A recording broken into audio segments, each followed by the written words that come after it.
This week on the DTD podcast, we have a Navy SEAL 160th Nightstalker pilot. You might think we have two people in the studio, but we don't. It's one man, and he's got some great stories. It's Michael Rutledge, and he's in the studio tonight. So let's get right into it. Are you not entertained? Are you not entertained? Is this not why you are here? How about no, you crazy Dutch bastard?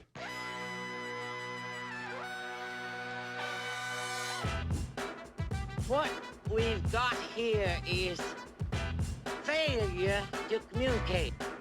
60% of the time, it works every time. That doesn't make sense. Everyone in this room is now dumber for having listened to it. I award you no points, and may God have mercy on your soul. That's cute. I remember when I had my first beer. Why so serious? I am serious, and don't call me sure. What's up, everybody? Welcome back to the DTD podcast. Michael, welcome back for the second time after listening to the theme song. I want to talk tonight because your career, I've interviewed a lot of guys on this show, but your career really stuck out to me before I got in touch with you. I watched a video called Long Gray Lessons, and it was a West Point, someone at West Point interviewing you about the job that you did and then about the jobs you had done. You not only were a Navy SEAL, you were a combat diver, you were a 160th Nightstalker pilot, you did 16 tours into combat. I mean, you've been there and done that. Now, your career spans over 30 years, but in that amount of time, the things that you have done is absolutely a fantastic thing. And thank you for your service, first off. And thank you so much for coming into the studio to talk. It's my pleasure, DJ. Kind of feel humbled simply because of the guests that I've seen on your show. So it's definitely humbling to know that I'm kind of included in that, because I, not being too gratuitous, but it's hard to find myself in the company of some of the guys that you've interviewed. Satterley, Lamb, Coker, some of those guys. But you got to remember that 30 years, I always tell people, like, not one single step of that was planned. All that was pretty much not taking into stock too much of the closed doors and just following the open ones, kind of like following your nose. But none of that was always planned. There's no way there was a teenager in a little farm town in Illinois that said, I think I want to be a Navy SEAL, and then I'm going to switch over and be a Night Stalker, and then I'm going to go command. And nowhere was that ever in the scope of what I thought I was capable of doing. But the only thing I knew when I was younger, all the way down to probably 10, 11, 12, something like that, was I never had any thoughts whatsoever of being anything except for in the military. I didn't know, was I going to be in the Army or Navy or Marine Corps or whatever. Not till I was a little older did I kind of define what field that I actually enjoyed. But I never had any thoughts whatsoever of not being in the military. I never did that. I want to be a bus driver or a doctor or a lawyer or any of that stuff. I was pretty singularly focused. So that part of it was easy. Once I got in, that was kind of a different story as well. But I can kind of see it now. But I didn't have it easy growing up at all. It was kind of a rough existence, and so I certainly wasn't preloaded or predisposed to be able to accomplish any of those things. Except for, I think when you're a kid, you get a lot of bad deals, and it kind of probably fortifies you a little bit for challenges you face as an adult. Well, so let's talk about that a little bit, because you're right. Whenever you talk about your childhood, now I know that you flew early in your life and you were hooked on that, or went up in planes early, but you weren't exactly like Navy SEAL material in junior high school. You started getting a little bigger, playing football and stuff, but you really, like, people wouldn't look at you and go, oh, that guy's going to do this and do that. And that was your plan the whole time. So can we talk a little bit about that, your childhood, first with the flying, and then kind of get into how you kind of grew into who you were? Yeah, that's actually more of an interesting story. And now that I'm a little distanced from it and have a little more self-awareness, perhaps, I'm still kind of discovering stuff about myself. We always want to figure out where we came from.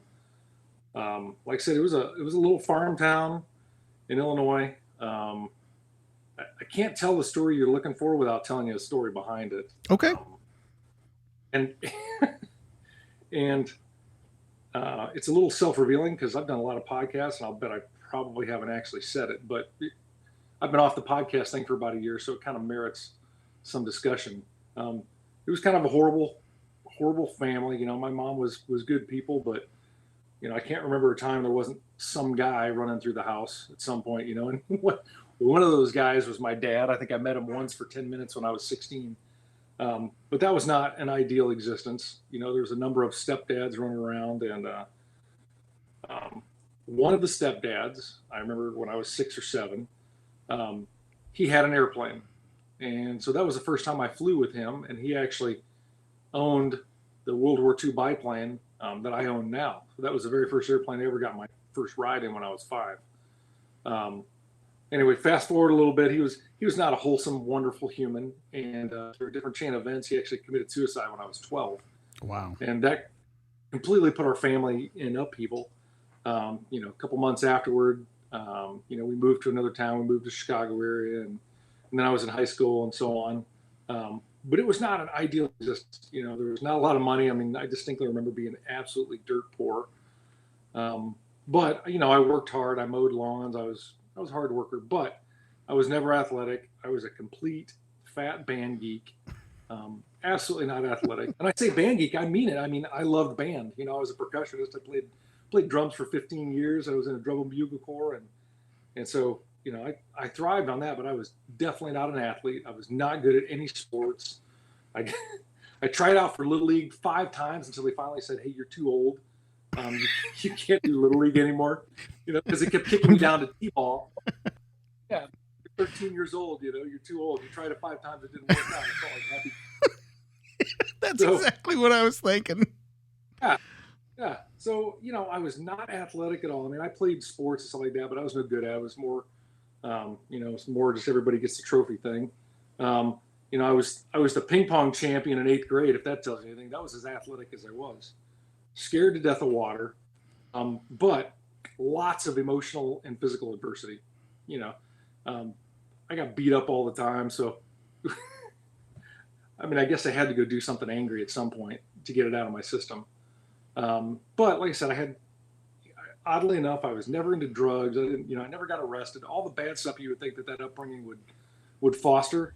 I just never got into any of that, and but I was always focused on airplanes. After I got that first ride, and it sounds kind of weird, but I was like absolutely airplane crazy. And the stepdad, who at that point was kind of a dirtbag, every day I would sneak out on my bicycle. I'd ride, 5 or 6 miles to the airport, and go hang out at the airport all day long in the summertime and ride back at the end of the day and so on. So that was kind of my ritual. And I think I did similar stuff when I got older, into the 160th and SEAL teams and stuff. When I kind of needed therapy, I just head out to the airport. So there was as much therapy in it as there was material enjoyment. So that's how I kind of got the aviation bug. But again, remember, absolutely not athletic. Like, not until I got into high school. I started playing football in 8th grade, and then found some talent, and I started wrestling, and so I was pretty good at that stuff. But I definitely wasn't an elite athlete. I was good enough to get a scholarship to college for football, which I promptly pissed away, for the first semester. Which, that's amazing. When a Division I football player has grades that are so bad, they tell you can't come back. I mean, you've actually accomplished something. So that was a short career, and then I was still airplane crazy, and of course Top Gun was out when I was a junior in high school or something like that. So everybody wanted to go to the Navy and fly, and I was naive enough to think that I could do the same thing. So I went to Navy recruiter, and he said, "Well, I can't get you in as a pilot, but I can get you in a crew chief, and that's almost as good as a pilot." So of course I'm like, "Yeah, sign me up. I'll do that." So that's how I entered the Navy, thinking I was going to go launch F-14s off the carrier, and I was not. I was a crew chief on CH-46 helicopters, carrying pallets of cheese balls and soda back and forth from the carrier during Desert Storm. Even that far, I consider that a success, because when I was in junior high and high school, I had several people tell me when I said, "Yeah, what do you want to be?" And the guy's like, "I want to be a chef or a scientist or whatever." I'm like, "I want to be in the military." And there was several people that said, "Oh, there's no way you're tough enough to be in the military." So I was probably a chubby kid, but that definitely stoked some resolve in there somewhere, and probably a lot of anger that was appropriately placed some odd years down the road in the SEAL teams or, buds. But I had I thought I'd wanted to go to a military academy, and I had an 8th grade science teacher. And how I remember these guys' names, I have no idea. But his name was Mr. Mosek, and I am sure that he is long gone. Good for him. But we had, well, what do you guys want to be? I'm like, oh, I want to be a military pilot. And everybody left the room, because the bell rang. And he's like, hey, I want to talk to you for a minute. He goes, just so you know, he goes, that's real hard. And that's for people with initiative and academic record. You don't have any of that. So while you're young now, I'd maybe try and find something else in your mind. And at the time, even at my whatever it was, I think it was 8th grade or something. I'm like, well, you jackass. So I never know what happened to him. I don't know if I ever had another conversation, but he thought he was doing a favor by pointing me in the right direction and telling me not to strive so great. So I probably credit him with some success as well. And then, I did have a couple supportive teachers in high school, but for every supportive one, there was someone else, as there always is, saying, you can't do that. Nobody can do that. You don't have the record for that, and so on. Well, it turns out they were right. I had to go about a circuitous route.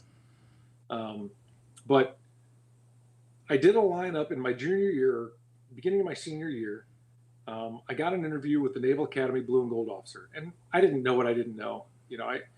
I accuse my teenage sons right now of being nitwits, but then I'm like, holy cow, was I dumb when I was their age? So probably way more naive than my sons are now. And so I had this interview with this Blue and Gold officer, and he was a pilot. He was an A6 intruder pilot. So, he walked on water, and I was so excited. Like, I stayed up for days, excited to meet with this guy, not knowing that I wasn't qualified for the Naval Academy. I thought there was some magic wand, like if you want it bad enough, that's how dumb I was. Anyway, so I met with him, and it was about a 3-minute interview. And he's like, so you want to go to the Naval Academy? I'm like, yes, sir, I do. He goes, well, I've looked at your records. You have a C average. You scored whatever on the SAT. He goes, that's not very good at all. And, you're a decent football player. He goes, from what I see, he's like, you're not Naval Academy material. And I was crushed. And he kind of paused for a second. He goes, and I looked into some of your other stuff and talked to some people at school. He said, and I'm pretty sure, he's like, I don't think you're cut out for military life. He goes, I reckon you think about some other course of action. And that's all he said. And there was no, no salutation, no handshake, no good luck, no nothing. I think he just walked out of the room and went on to talk to the next applicant. So, I was old enough then that I didn't get angry. I think it just really got like, holy cow, it'll never happen. You remember his name? Oh, I wish I could. And honestly, there's one person left alive that may know, and he's in his early 80s. So I may ask him, but I think I was so shocked by his answer that I didn't note the detail of his name. So I guess you never ran across him then in your career. Never ran across him again. But one of these days, my goal, and I promised I wouldn't write a book, but one of these days I am going to write a book called Pivotal People. Because for every jackass like that, there was a man somewhere in my life at some critical point that wasn't my dad, that took one moment, one act of kindness, or 1 second to say yes instead of no, even though it was probably going to cost him some effort. There's about a dozen of those guys in different periods of my life up until fairly recently that made decisions on my behalf where they didn't have to, that completely changed the course of my life. And one of those guys was a Navy recruiter. And I had already enlisted in the Navy. He knew I was going, and his name was Bill Blunk. And he's still alive somewhere down in Oklahoma. And he was a lieutenant at the time. He was a Navy recruiter, and he had nothing to do with me. He was recruiting officers. I could do nothing for him. And he had a private, he had a little aerobatic airplane there at the airport. He just wanted to be a pilot. He's like, well, how would you like to go flying? And he did. And he and I went on a Saturday, went flying for an hour, went upside down, aerobatics, all kind of stuff, on his own dime. I wasn't on the Navy's, the Navy wasn't paying for it. And I will always remember Bill Blunk because I represented nothing to him. I wasn't a recruit for him. He wasn't going to get points for me signing up. There was nothing he got out of that other than helping a kid out. And there's, like I said, there's about a dozen of those that got nothing out of it for themselves except satisfaction helping somebody out. So despite all that, I joined the Navy, and immediately, even in boot camp, and I hate to be, too romantic about it, but even in boot camp, I loved boot camp. I did too. I love boot camp. I mean, I was marching around in a uniform. I was doing all the stuff that I've been telling people I was going to do for a year or two or whatever. I thought it was easy. All those things that Stephen Pressfield writes about, camaraderie and all that. I mean, even in boot camp, even in Navy boot camp, you found it. The only funny part was I lived in this little farm town in Illinois, and all I wanted to do was see the ocean. So that's all I wanted to do was see the ocean. I'd never seen the Pacific, the Atlantic, nothing. So I'm like, well, at that time, the Navy had 3 boot camps: San Diego, Orlando, Florida, which are both on the water, and Great Lakes. You went to Great Lakes. Yeah, I'm like, I got a 2/3 chance that I'm going to see the ocean. But no, where did I go? I went to Great Lakes, which was 3 hours from my house. So what months were you there? Because it gets cold as shit in the wintertime. I didn't experience any of that. It was April. And okay. I was done by some, June, July, something like that. But I loved it. I mean, I absolutely loved it. And, I remember telling somebody right then and there in boot camp, I'm like, oh, I'm going to stay for 20. And everybody says that, but I really meant it. Enjoyed everything about it. So anyway, the die was set right there. And as I tell a lot of young kids that I mentor now, go to the military and stuff, I'm like, that's the best time of your life, because unless you've really saddled yourself for something, I'm like, you have no burdens, you have no bills, you literally have no responsibility. All you have to do is be at the right place at the right time that they tell you. And you haven't been soiled by life enough. You haven't been soured enough to know what's not possible. I mean, at that point in your life, everything is possible. It just depends whether or not you want to take advantage of it.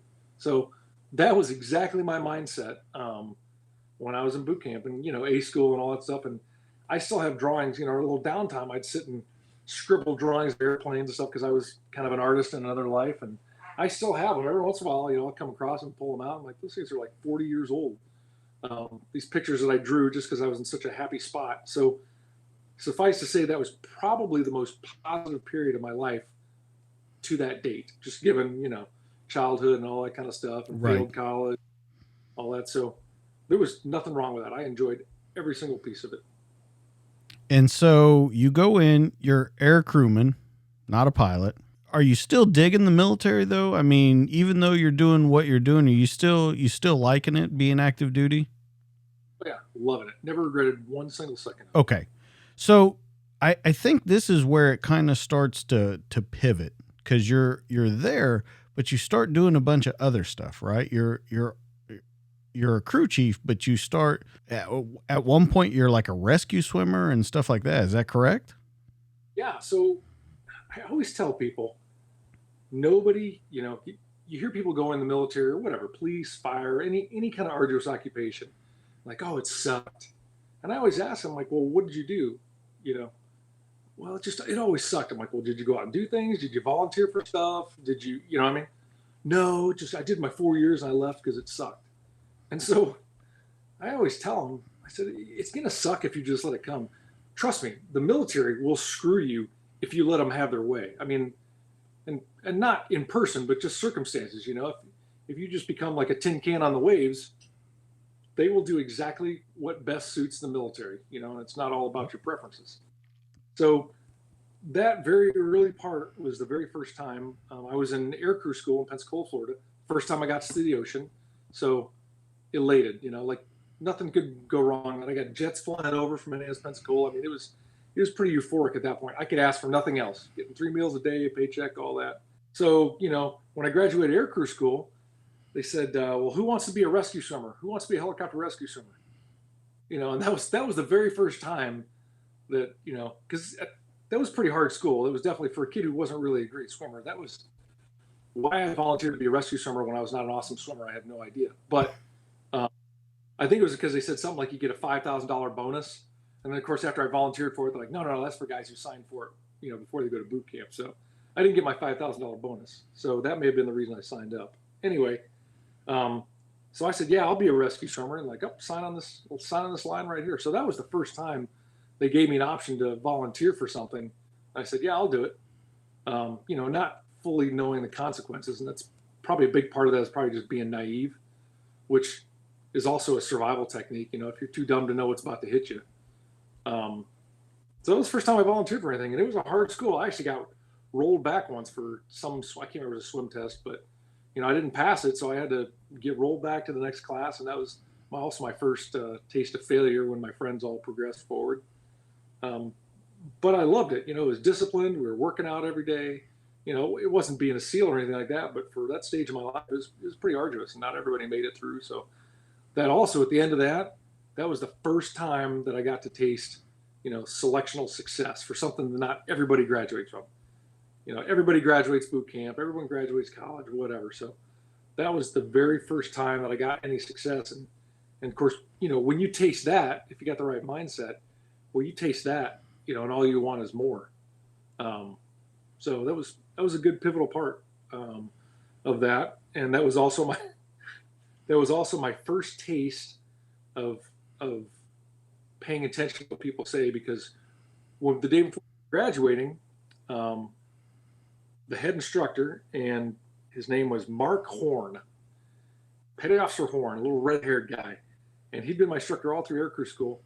And he said, "Hey, we've got critiques for you guys to write out." Now, I never knew what a critique was. I had no idea. He's like, "So we want you guys to be honest. This goes straight to the captain of the base. Be honest about your class, and anything you thought wrong, put it on there." So again, me being a dummy, I took it quite literally. I'm like, "Oh, well, we'll put everything, that I thought was wrong with the course center." So I did, and I was a pretty decent writer. And it was, I thought the instructors were not motivated and didn't have our best interest in mind, all this kind of stuff. And man, when I walked across the stage, he looked to get my diploma. He looked at me, he goes, "I don't even want to talk to you." He kind of whispered under his breath, he goes, "I'll tell you what," he goes, "I'm going to see you in the fleet." He goes, "You screw people like that here, it's going to come back to bite you." So I didn't actually mean to put anything disparaging. I thought he was actually asking for my real inputs. So from that point on, for the next 30 years, I realized when they ask, "Hey, can you go ahead and fill out this critique?" they really don't want to know exactly what you think. No. So that was also a pace setter. So I learned a lot. In that phase. And then from there, I went to Memphis, Tennessee, NAS Memphis, which is kind of a pit outside of Millington, Tennessee, and did 8 weeks of jet engine mechanic A school. And then from there went to Naval Air Station North Island, San Diego, which again, happy as because I got to see the ocean. I got to see the other ocean. And so it was a good time from there. So how old are you right now? 19. Okay. So got the whole world in front of you, 19 years old. You've seen 2 oceans now. You've already started the selection process pretty much. And you start moving through. Are you training towards that right now, or you still not know that you're going to be, or that you want to be a SEAL? So I had no idea, except for the movie Navy SEALs that came out. Let me stop you right there, because that is probably in the top 3 greatest movies ever made. You know what? And I agree with you, DJ. And what the funny part is, I've watched it, and it is a little bit hokey. Yeah. And yet I can't stop watching it for the same reason Top Gun or Firebirds or whatever. I mean, I don't know. Wow, you're reaching deep for Firebirds. Oh yeah, but it had helicopters in it. Whatever goal I'm hooked on at the time, I go and find a movie so I can at least have a visual representation. But yeah, the movie was hokey, but for somebody who doesn't know any better, like, wow, that's high speed. I mean, you got to have something to stoke your motivations. And so that's all I knew about it. I didn't know anything else about it. I didn't read a lot of books on Rangers or Special Forces guys or whatever. It wasn't in my vernacular. I was an airplane kid. But I saw that movie, and that kind of probably stuck in the back of my head. But I get to San Diego and Naval Air Station North Island. Like, keep in mind, I have no desire to go be a SEAL. I still want to be a pilot. But all the guys I'm working with, everybody's like, "Oh, I'm thinking about putting an application to BUDS and whatever." And, like, there was a lot of guys that were doing that. And I was still a little bit of a chubby, unathletic guy. And so BUDS was only about 3 miles down the road. So you could see where BUDS was. You could see where they were out on the beach at Hotel Del, but it wasn't on my radar. And I met a girl that I ended up marrying there. And so we just went over, I think, 32 years, something like that. But I had been there I had a 6-month course there to get trained on the CH-46 helicopter before I went to my ultimate duty station in Guam. Anyway, I met her at dinner in San Diego and followed her back to her dorm, and we went on a date, and I decided I was going to marry her. I mean, there's more to that story, but literally I followed her home to her dorm at 10 o'clock at night. And I had a date with me at the time, and I dropped that date off, kicked her to the curb, and then followed this girl home. So I met her, and that was obviously an ongoing story for the rest of my life. But I did that 6 months in San Diego. She went and finished her 3 years of college, and I went to Guam. Now, when I got to Guam, again, now I really got to see an ocean, because that island is only 34 miles long and 17 miles wide. But as soon as I got to Guam, there was Naval Special Warfare Group 1 was there. And when I started flying, we'd actually carry the SEALs that were deployed a lot, because that's where the West Coast SEAL teams would deploy at that time. I don't know where they go now, but they would go to Guam, forward deploy to Guam for 6 months. So, we'd carry them a lot doing cast recoveries and whatever. And so about, I want to say 6 or 7 months into my tour in Guam, and I hadn't flown any SEALs yet, but I distinctly remember a helicopter landing, the ramp dropping down, and here comes these guys, big floppy blonde hair and no shirt, just muscles, wearing UDT shorts and carrying fins in their hands. And, I think I was on I'd flown for 4 or 5 hours, and then I was sweating buckets over an engine, changing engine parts and stuff. I was just fairly miserable. Caught me at just the right time on the tropical, Guam humidity. And these guys walked by, and I asked the kid, I'm like, who the hell are those guys? He's like, oh, those guys are Navy SEALs. So now it's clicking, I'm like, all right, the movie, these are the real guys, and they kind of look like the movie. It was a pretty elementary assessment, but I'm like, well, all they did was go out and swim all day. I mean, that tells you how naive, but they just went and worked out and swam and jumped out of helicopters. That's way better than turning wrenches and, sweating in this humid hangar. So I kind of made that decision right there. I said, well, I don't know what job they do. I said, but it's better than what I'm doing, and I want to do that.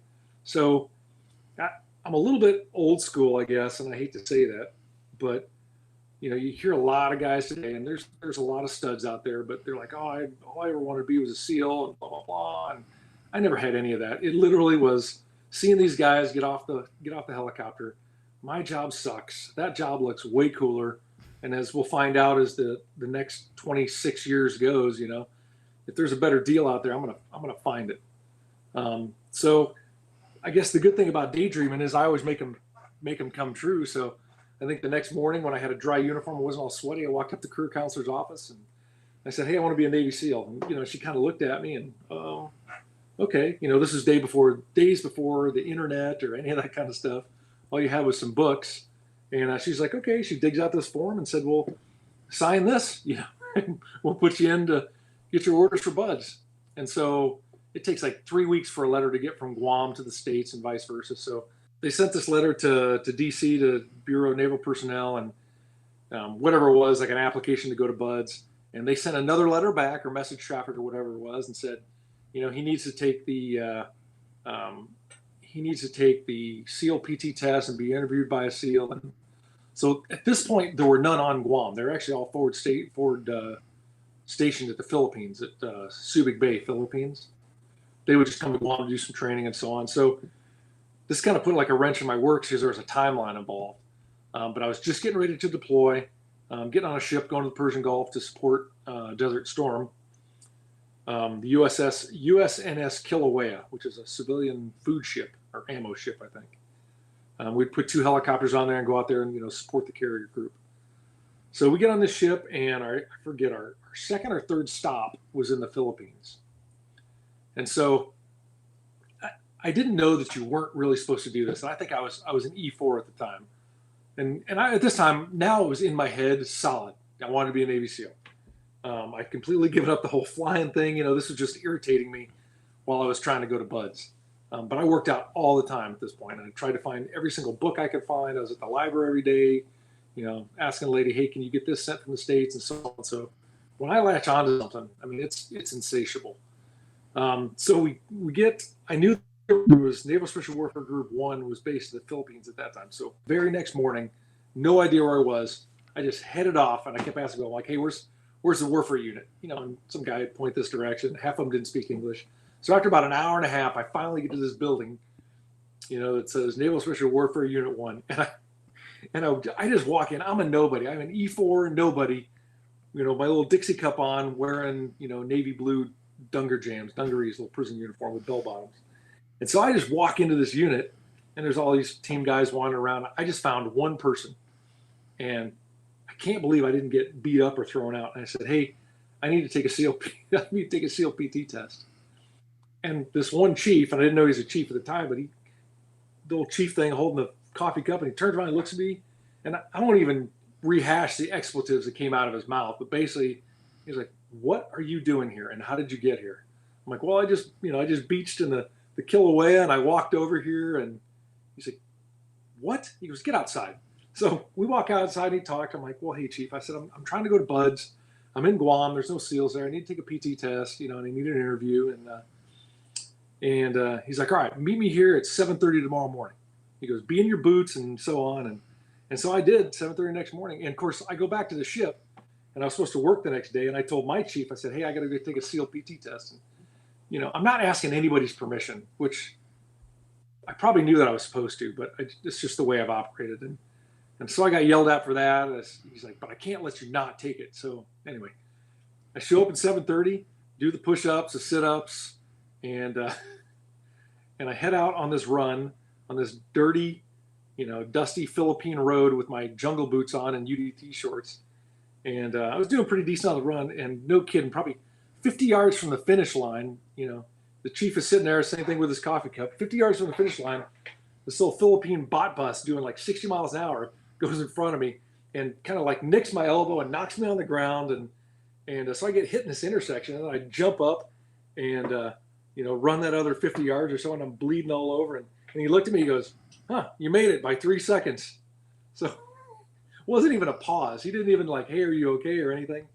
And he goes, "All right, we'll get in the Jeep." And then we drove, a quarter mile to the pier, and he's like, "That buoy out there, go swim to that buoy and back." And that was my SEAL PT test. And then he talked to me for a little bit longer, and he's like, "Well, come back tomorrow, and I'll give you the paperwork." So the paper he gave me was what I needed to send back to Bureau personnel that said I passed the test, and then I could get orders for Bud's. And that guy, his name was Bill Schmeck, Schmeck. And I'll fast forward. I'll always remember him because another guy who didn't have to take time to say anything to. But some odd years later, I was an E6 at SEAL Team 1, and he was at SEAL Team 3, which is right next to us, probably 30 yards. Team 1 and Team 3 are almost co-located. And I had the fun part of attending his retirement ceremony at SEAL Team 3. It had been 7 or 8 years previous, that he'd given me my PT test in the Philippines. But, everything like that comes completely full circle. Right. And that's why I asked if you ever ran across that pilot again. I never ran across the negative ones. I only got to see the positive ones again. And maybe that's probably intentional. Yeah. Yeah. I would say so. Or it was by design. By design. Yeah. Something like that. So you get through this, you pass that. Are you getting any, cause I noticed in the military, and it's a very show me kind of job. So are you getting any flack from anyone that you're not really asking for permission? You're kind of just doing your thing, going the path that you want to go. Are you starting to catch flack from anybody? A lot. And I guess the funny part is I consider myself, having been retired for 1.5 years now, I've mellowed a little bit, and I probably mellowed a little bit my last few years, but I hate to say it, but by all accounts, I was probably a bit of a hellraiser. I just, I caused all kinds of problems, but nobody could tell me no, because I always made sure that I was the best at it, and there was a SEAL named Mike Worthington at SEAL Team 1, and he always used to say that, and I'll use one curse word only because it's appropriate. He's like, "You know what? There's a whole bunch of people on the team that don't like me, but there's not a single one of them to say I'm a shitty SEAL." And that meant I always kind of governed my behavior that way early on. But when I heard him say it, I'm like, that's right. So you can be pompous and loud and all that kind of stuff, but you better be able to back it up, because otherwise you're just a jerk, Absolutely. So when I say I was a jerk, I just mean that I had it in my head what I was going to do, and nobody was going to tell me that I couldn't do it. And, I probably just disregarded anyone who tried to make it difficult for me or who wasn't supportive. So I'm in the aviation community, and they were not at all supportive of me going to Buds. All the way to the extent of I got orders for Buds a year and 3 months into my 3-year tour in Guam as an air crewman, and the command master chief made it so that I couldn't leave until I'd done my full 3 years. And I was also trying to get back so I could, be near my girlfriend / fiance, which, I only saw her off and on for that whole 3-year period. So they were not supportive at all. In fact, one of the warrant officers, a guy named Larry Dansdell, he loved aviation, and I was all for it. I'm like, yeah, I like it too. But, he sat me down. He's like, well, why do you want to do this?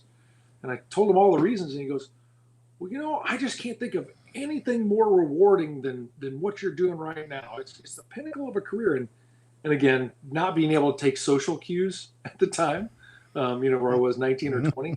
Sir, I said, I think this job sucks, and I can't wait to get out of here. And he looked at me like this. I remember to this day this absolute look of disgust, that I did not think the job that I was doing was the absolute best job in the world.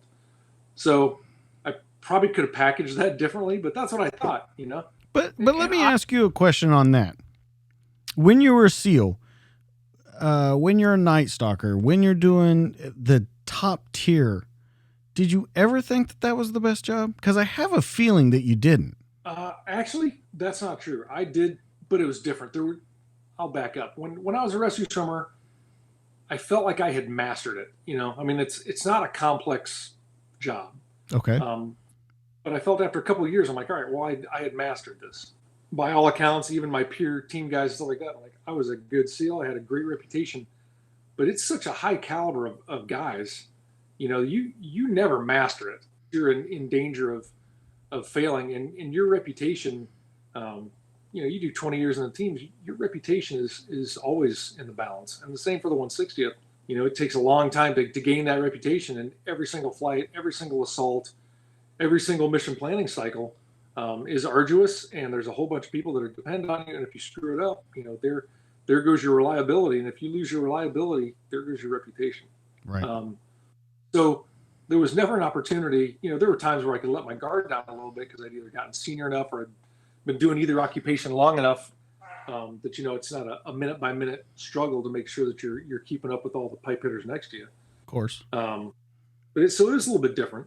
So I guess the question to that would be, since there wasn't ever a time where you look and say, this is the most awesome job ever, is there a time that you look around just kind of in awe of what you've done, where it's kind of surreal? Well, and when you're immersed in it, I think any team guy, any guys in elite units, or, like I said, even fire department rescue teams or SWAT teams like that, any of those units, you do it so much and you're immersed in it so frequently that sometimes you don't realize the scope of what you're doing.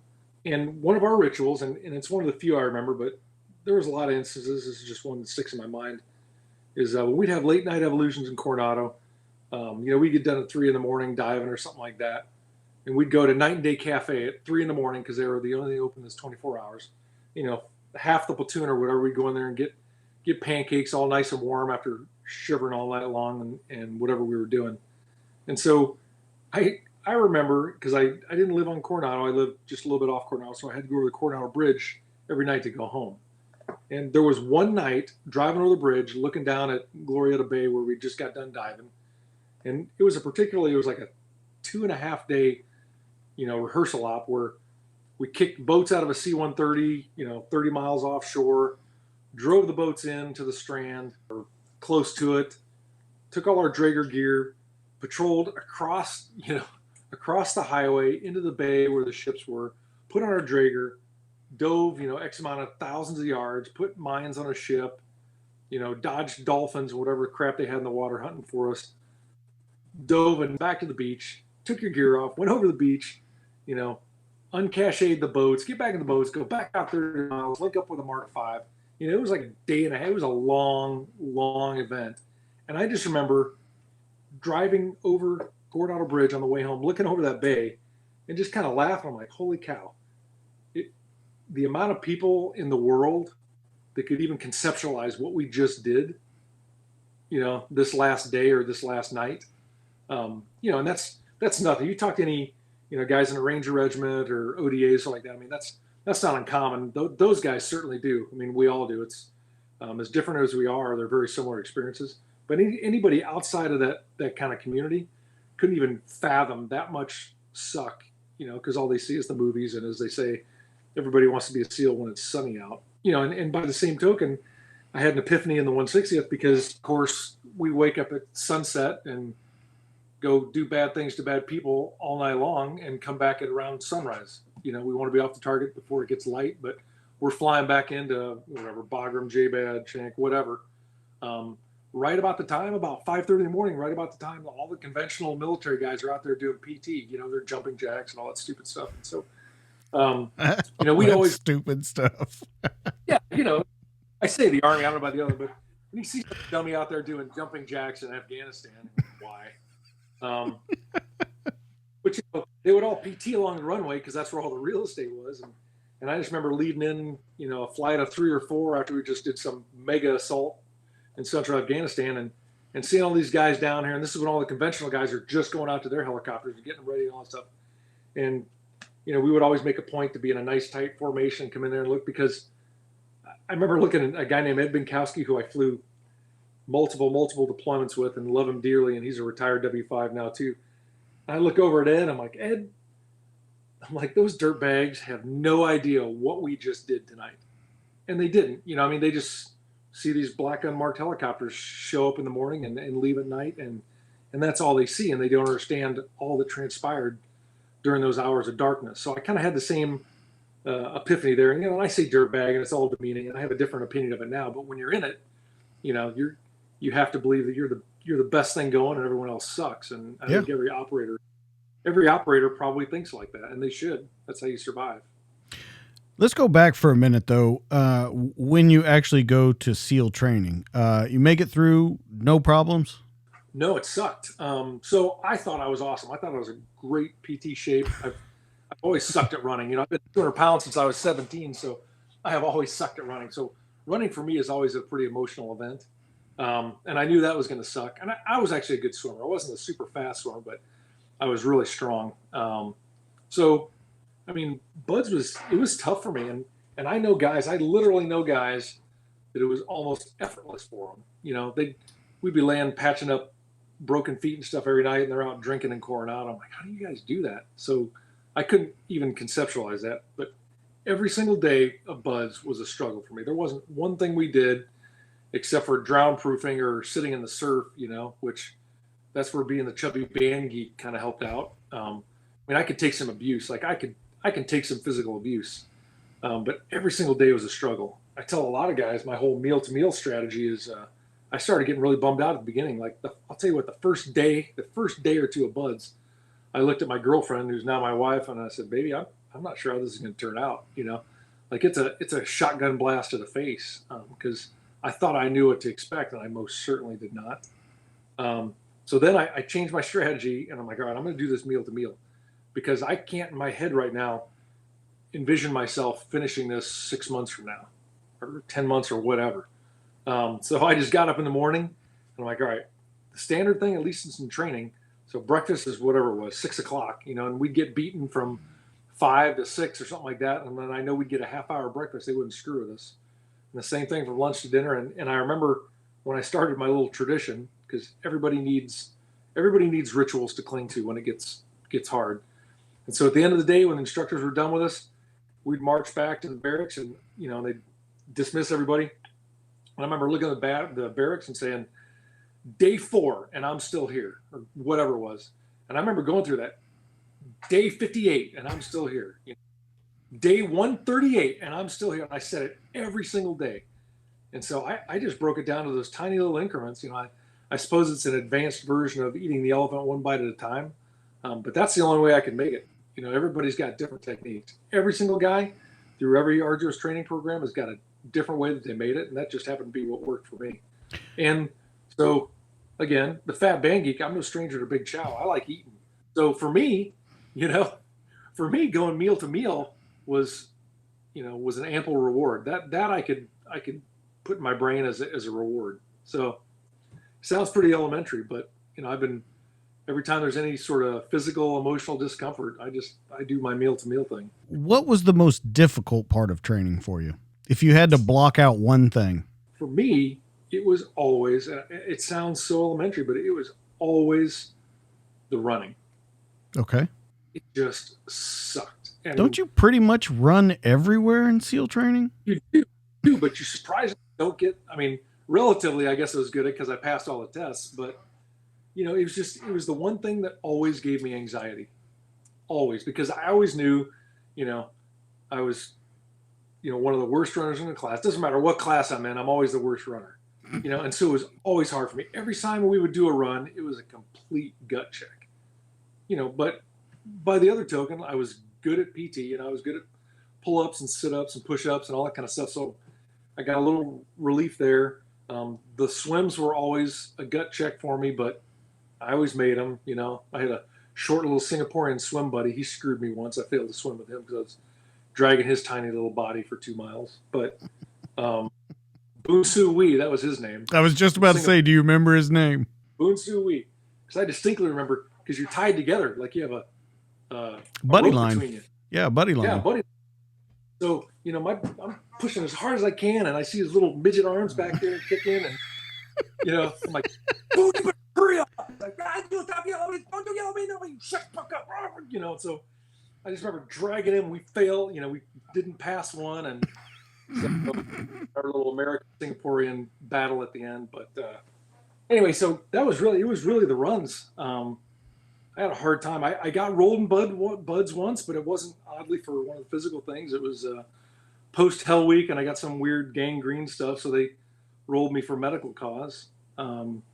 So I didn't fail for anything, but that always gave me the most anxiety. Diving didn't bother me, you know, none of the other stuff. I mean, I could take a beating, and so that's half a buds right there. Okay, so let's go to the opposite side of that coin. The easiest thing for you. Easiest thing were the pool evolutions, you know, the drown proofing, underwater problem solving. I was not a fast swimmer, but I just was very comfortable in the water. For all my anxiety, at some point I developed an innate ability to kind of calm down and slow things down in time and space and put them in the correct perspective.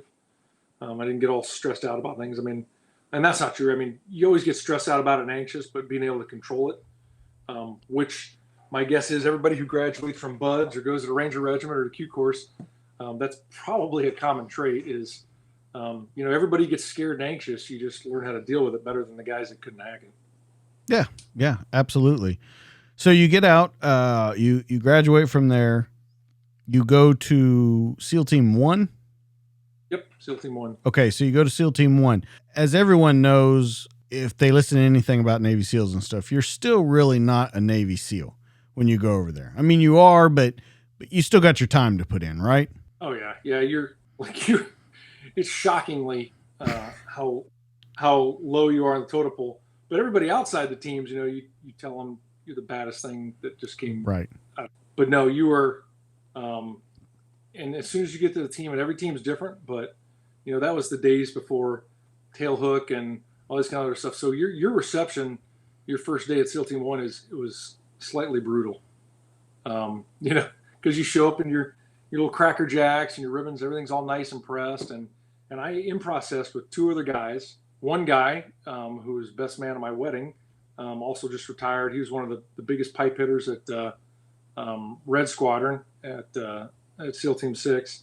And he and I checked in together and with another guy who I can't remember his name. And upstairs at SEAL Team 1 and SEAL Team 3 is where all the command master chief, you know, the training cell guys, admin, all that. And downstairs is all the locker rooms where everybody hung out. Anyway, so you go up to the top deck with your little armful of folders and stuff, and I was third in line, and the first guy, and I still remember his name, but I remember my friend from BUDS, he was in between us, and we were 3 going up the stairs. And as soon as you walked up the stairs, there was a big empty classroom on the right side, and the CO and the XO's office were on the left side. And I just remember watching the first guy walk in front of this empty office, and just like these 2 gorilla arms just grab him, and he just disappears. And, you know, the usual beating, rumbling, you know, people yelling, and then, and then, of course, what we should have done was run, but what we really did was move in to see what was happening. And of course, then the same gorilla arms grabbed both of us, and we're all tied, we're all tied up and taped, and you're in a dress uniform, for Pete's sake, with all your in-processing stuff that's now in a big wet ball.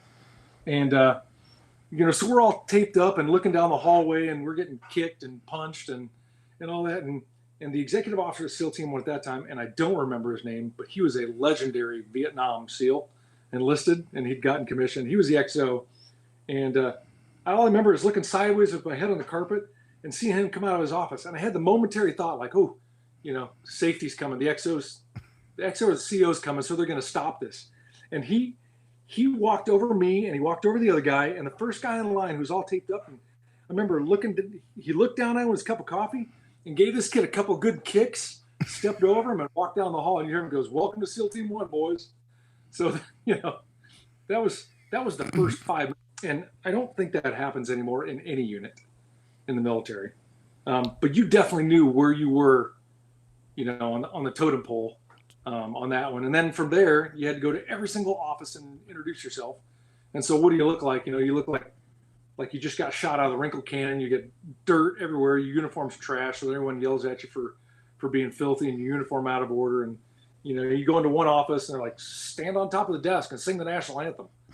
You do that. And then you hop off, you go to the next office and they're like, go get on the pull-up bar.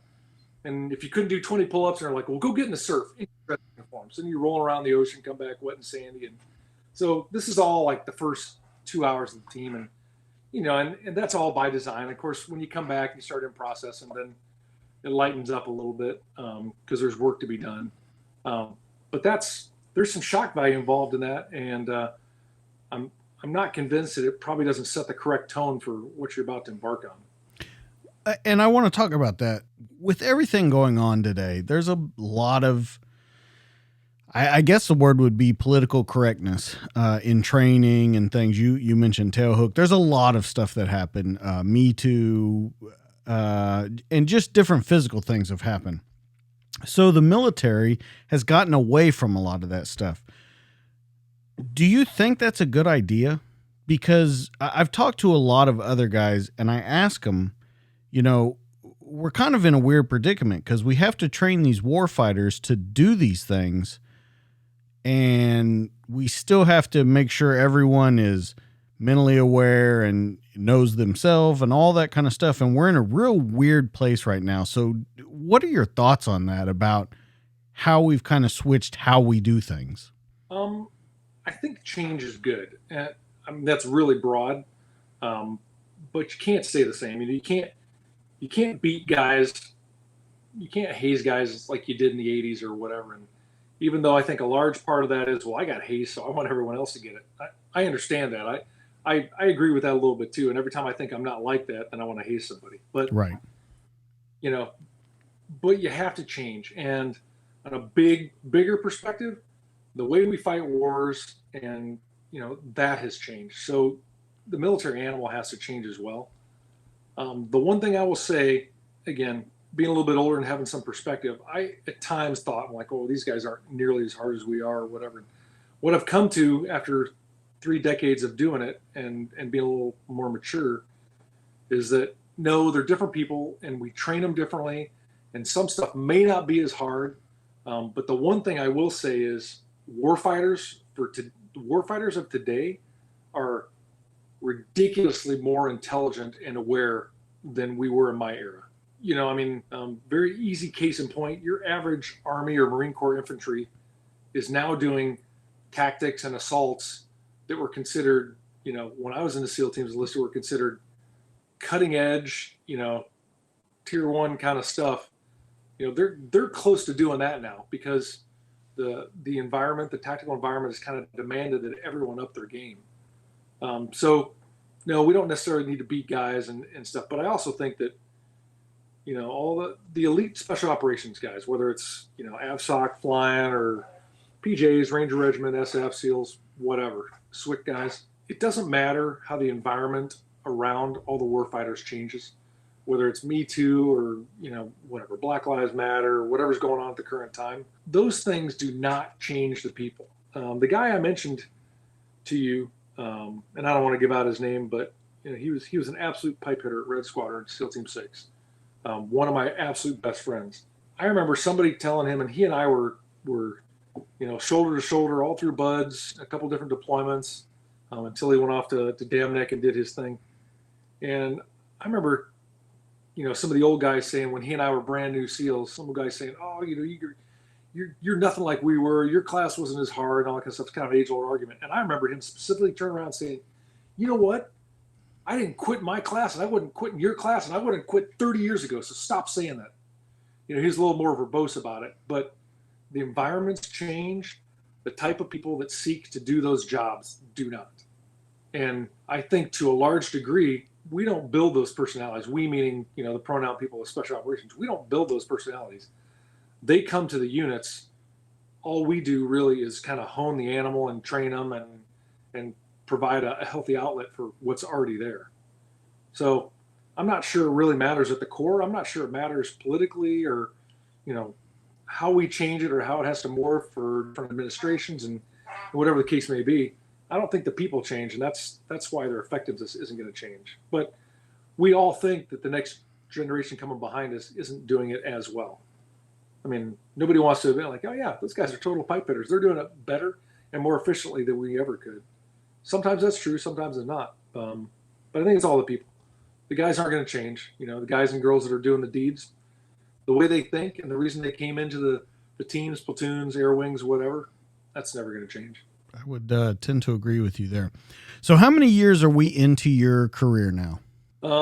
So by the time I got out of BUDS, I had almost 5 years or 4 years in, 5 years in, I think. And I was a SEAL Team 1 for 8 years. When do we go? So we're about 6 years in right now, right? You go over to, okay. So how long until you start deploying as a SEAL? Well, as soon as I got SEAL Team 1, I went through STT, which is 6 months. And then I jumped straight into a platoon, my first platoon, Delta Platoon.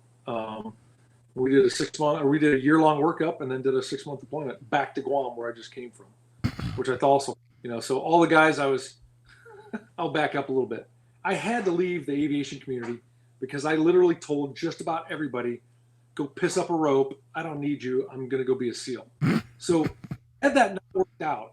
That's what I was about to say. I'm glad it worked out. Yeah, had that not worked out, I completely screwed myself, and I'm not convinced that probably wasn't intentional. Kind of like cutting away the lifeboat. So I went back to Guam, and all the guys that I just left, 2 years earlier, a lot of them were still there. Again, then I went and flew on the helicopters I just got done crewing on that I left. So that was kind of fun. That was a pretty sweet middle finger. So yeah, I mean, probably a year and a half after BUDS, I was on deployment. So how many deployments do you go on as a SEAL with SEAL Team 1?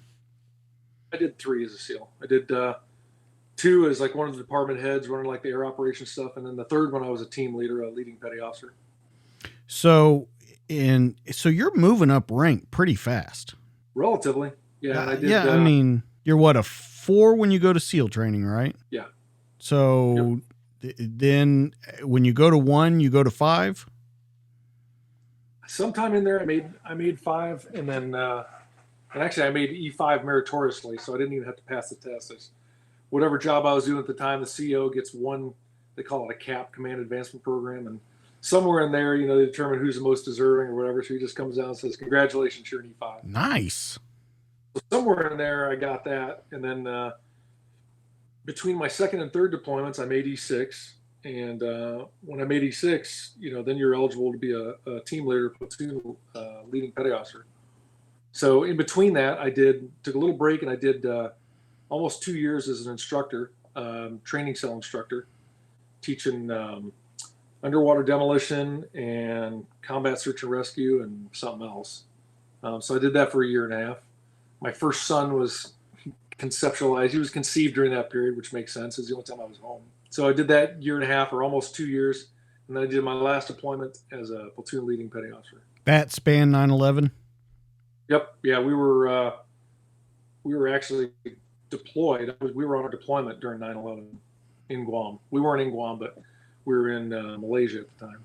So did that speed up your process over into Afghanistan or anything? So it didn't for us, and it kind of sucked. because we were probably 2 months away from coming home. So the way they'd worked it at that point is the first platoons that they had sent to Afghanistan and the Philippines, they all sent from home. And everybody was always, as screwed up as that is, the guys that were already deployed, sprung loaded to go do anything on contingencies. Right. We all had put, and they just ramped up guys that were in the States and sent them, which, tactically probably made more sense because they had all the resources and airlift and all that. But so no, I did not get to go to Afghanistan in the SEAL teams, which absolutely sucked. But I came back. We did some contingency operations in Southeast Asia, which, as far as we're concerned, we're like, nobody in Southeast Asia hit the World Trade Center. There's nobody in the Philippines or Indonesia or anything that hit the World Trade Center. So that was kind of a letdown. Anyway, so we came back home after that. Although we did get some kind of interesting little skirmishes in Malaysia and stuff due to the Muslim population. But anyway, we came back, and during that deployment, because that was before the 9/11 attacks, I'd worked that whole 6-month deployment submitting my application, and I'm kind of out of order, but submitting my application to go to Army Flight School, to transfer over and be a warrant officer and go to Army Flight School. Okay, wait a minute. We got to talk. It's all kind of, yeah. I didn't have like any. Yeah, okay. Now, we got to talk about a couple things on this. One, you're a Navy SEAL. You're at the top of your game in the Navy. We know from your past that when you're getting ready to go do something, you tell people to piss up a rope. So you're trying to go to the Army to be a pilot. First off, what made you even think about doing that? Well, there's actually two things. One, I never told anybody from the SEAL teams to piss off because I had a lot more respect. Okay, good. In the Brotherhood. Good. The AV community was kind of a different deal because I knew that wasn't where I wanted to go back to. Right. So I was very upfront about what I wanted to do. And actually, a lot of the guys were extremely supportive, both senior and subordinate. So did that feel, let's stop right there for a minute. Did that feel a lot better than the last time? Because pretty much everyone tried to stop you the last time. Now you've got people encouraging you, telling you to go. That makes a world of a difference, correct? Oh, yeah, absolutely. And team guys by their nature are very individualistic and very driven. So at any given time, this is before the war, so guys basically had a lot of idle time. So guys were into all kinds of stuff. Whatever their passion was, you just had time to do it. Flying was still mine. In between deployments and training and stuff like that, I was paying my own way, flying on my own dime. I went and got my own private pilot's license, my commercial license, paid for it all myself. And if you remember when I said my first son was conceived when I was an instructor, right? Well, he was born in 2000, and my wife at the time was a federal parole officer, and she was like a GS 11 something. And I was so naive because she paid all the bills. All I got was a debit card, because that's all I could manage. I had no idea. I couldn't even tell you how much we brought home between the two of us. No clue. But when we had our son, we mutually agreed that she should stay home and take care of him. There's no ifs, ands, or buts about it. So when she stopped working, I got the holy cow slap in the face that really my measly little E6 paycheck was just paying the utilities. Her paycheck was really the one that was paying for everything, to include my expensive, renting airplanes every weekend, that kind of stuff. And bless her heart, she never said a word about it. But that was apparent immediately that had to come to an end. So I had to stop flying, and that was my whole plan. I'm like, well, I'll get out of the teams, I'll go fly commercial or whatever. And that had to stop. So, I'd wanted to go to flight school before, but now it was, well, if I can't get into military flight school, I'm pretty much done flying, for a long, long time, and probably forever. So, I looked into the Navy, and at that point I was too old. Their cutoff was 27, and I was 28 or 29 or something like that. And I wasn't smart enough to go fly in the Air Force. But when we were deployed all the time, we'd always fly with the 160th guys, predominantly Black Hawk guys. And I'd always liked them. They were all like, well, these guys are like team guys, except they fly helicopters, which is true.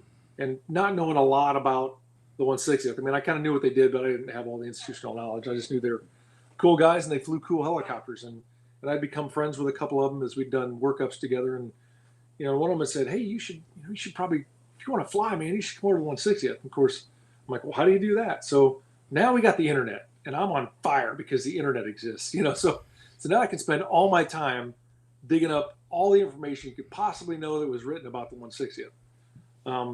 So just like going to Buds, I mean, I latched onto that, and I didn't want to be an Army aviator. I just wanted to go to 160th. I don't want to hang out, flying medevac or whatever. All I want to do was go to the 160th. So I had nothing in my mind that I was going to do anything but that. And on one of our contingency missions, there was a guy named CW4 Rick Starr, who ended up being the regiment recruiter. And I asked him, I'm like, hey man, how do I get to the 160th? And he's like, well, you got to be a warrant officer first. I'm like, well, how do I do that? He goes, you got to apply. He gave me all the information. You got to apply to be a warrant officer. He goes, we can't touch you, until you get about halfway through flight school. So it was easy. I did everything he said. I got all the stuff I could off the internet. I made my entire warrant officer application packet all by myself. I didn't even need the Army's help because at that point it was all online. I went and got my own flight physical, took my own flight test, all that kind of stuff. And I just went to the recruiter there in San Diego and said, hey, they kind of looked at me odd and they looked at it and I'm like, okay. So, the recruiting officer signed it and submitted it. And I remember checking the U.S. Army Recruiting Command's website every single morning with dial-up. It took like 10 minutes for it to dial up. Every single morning to see if the results came out. And I just specifically remember it was like April of 2002, seeing my name on the list. And I'm a fairly stoic guy, but I remember screaming, jumping around the kitchen, hugging my wife. I'm like, oh, I get to fly again, blah, blah, blah. She was ecstatic. So that was like April of 2002. And I took it to work the next day with my orders, and everybody was completely supportive. And end of June or July 1st or something like that, I walked down to the MEP station in San Diego, and one day I'm an E7 in the Navy, and like an hour later, they bless you off. You're an E7 in the Army, and I went down to Fort Rucker and checked in for flight school. Now, you asked about, was there anybody who was not supportive? So right after 9/11 happened, we're talking like just months after the attacks, message traffic came out that put a stop loss on certain jobs. Obviously, SEALs, EOD, I can't remember what, fighter pilot, basically all the tactical stuff that you would reasonably expect to be a stop loss in a time of contingency or war. And one of them was SEALs. So one of the things I had to do was get a conditional release from my chain of command to be able to support my application to the Army to do a lateral transfer. And my CO at SEAL Team 1, and I should remember his name because he's one of the guys that's going in my pivotal people book. And he actually was my XO. He was very supportive, and he's like, "Hey, it's good to go. Go see the CO." The CO was immensely supportive. Wrote an amazing letter of recommendation for me when he didn't have to. In fact, I was reading the debrief notes from the Warrant Officer Selection Board, and they said, his letter of recommendation from the CO of SEAL Team 1 is one of the strongest recommendations I've ever read in this program. So he completely hooked me up. But I was a good team guy, and I paid plenty of dues and so on. No more than anyone else, but he didn't have to do that. So then I had to go from there, from the team level up to the Bureau of Naval Personnel, to like basically the SEAL desk. And the intermediate guy, and I don't remember his name, he said, "No, you can't go." And I went to another guy, and he said, "No, you can't go." So usually the way that works is if the bottom of the chain checks no, when it gets to the top, the head SEAL detailer, which is a guy named Commander Carlson, Captain Carlson at that time. And years before, Commander Carlson had been my CO at SEAL Team 1. And he had actually remembered me. And whatever impression he had of me, all these guys declined my application to transfer to the Army. And he usurped all of them, and he put approved. So that was a whole line of there's no way that should have worked out. And he doesn't remember me. When I go back to a reunion or something like that, I'll see him and say, "Hey, you mentioned that." And he's like, "Oh yeah, I mentioned that." He probably doesn't, but he has no idea. That guy has no idea the impact he had on my life by just saying yes when he could have just said no. Yeah, just followed everyone else. And so do you know what rank he got out as? He retired as a captain. So you go to Rucker. You haven't gone to warrant officer school yet, right? Well, no, that's the very first thing I did. Okay, so you go to Rucker for warrant officer school, right? It was like, I can't remember, 12 weeks or something like that. Yeah, so you go there, you go to warrant officer school. Any problems with that? I mean, that's not really one that's going to stick. I wouldn't imagine there was any problems. No, I was kind of a punk, as you imagine. I didn't know. I really didn't know anything about the Army. And you got to remember, I just spent the previous 12 years hating on the Army because I went to a lot of Army schools as a SEAL. I went to, Airborne. I went to Pathfinder as a SEAL. I went to all these Army schools and just made a complete mockery of them. Every single school I was at just made a mockery of them. So, I've spent 12 years making fun of the Army, and now I'm begging them to accept me. So there was probably a little bit of adjustment, and I didn't know really anything about Army vernacular or lifestyle or any of that stuff. So there was no prep for going to Warrant Officer Candidate School. I showed up. I didn't even have any uniforms. I showed up to Fort Rucker wearing usual team guy stuff. I had flip-flops on, surf shorts, and a T-shirt because it was July in Alabama. And that's how I checked into walk school. And of course, they're screaming at me, and I'm like, "What?" I said, "I don't have any uniforms. What do you want? You want me to wear a Navy uniform?" I said, "I'm an Army E7." So that was a little bit of a culture adjustment. They just basically gave me this certificate, and I went down to clothing sales, and they gave me a shopping cart full of Army uniforms. But to that point, I was wandering around trying to in-process, in flip-flops and surf shorts. So that was their introduction to me. But no, there wasn't. Walk school was not hard. It was annoying, but it wasn't difficult at all. So you get through that. Now, this is where it gets kind of interesting to me. You got certified on like 4 airframes? I did. Yeah, that doesn't seem normal. No, and so that wasn't scheming at all. That was just taking advantage of opportunities that were in front of me. Oh, I absolutely believe that. But once again, with your career, this doesn't sound like a normal thing. No, it's not normal. And I doubt probably since Vietnam has that ever occurred afterward. So we were started training in the TH-67, which was like a Jet Ranger modern helicopter. And I was the top of the class just because at that point it was all academics and PT. So I was like number 1 in the class and the class leader. And they came in one day and said, "Hey, who wants to, we could take 2 or 3, whatever it was, 2 or 3 guys, who wants to train in the Huey? Who wants to do their primary training in the Huey?" And I didn't even hesitate. There wasn't even a nanosecond to give anybody else a chance. I'm like, "I'll do it. I'll take it." And, he said, "Well, hey, if you go over to the Huey, you can't be class leader anymore." I'm like, "Yeah, okay. I don't care." Didn't bother me at all. So, I mean, I was an aviation guy, so I knew what an iconic helicopter the Huey was. And that was like a real mission helicopter.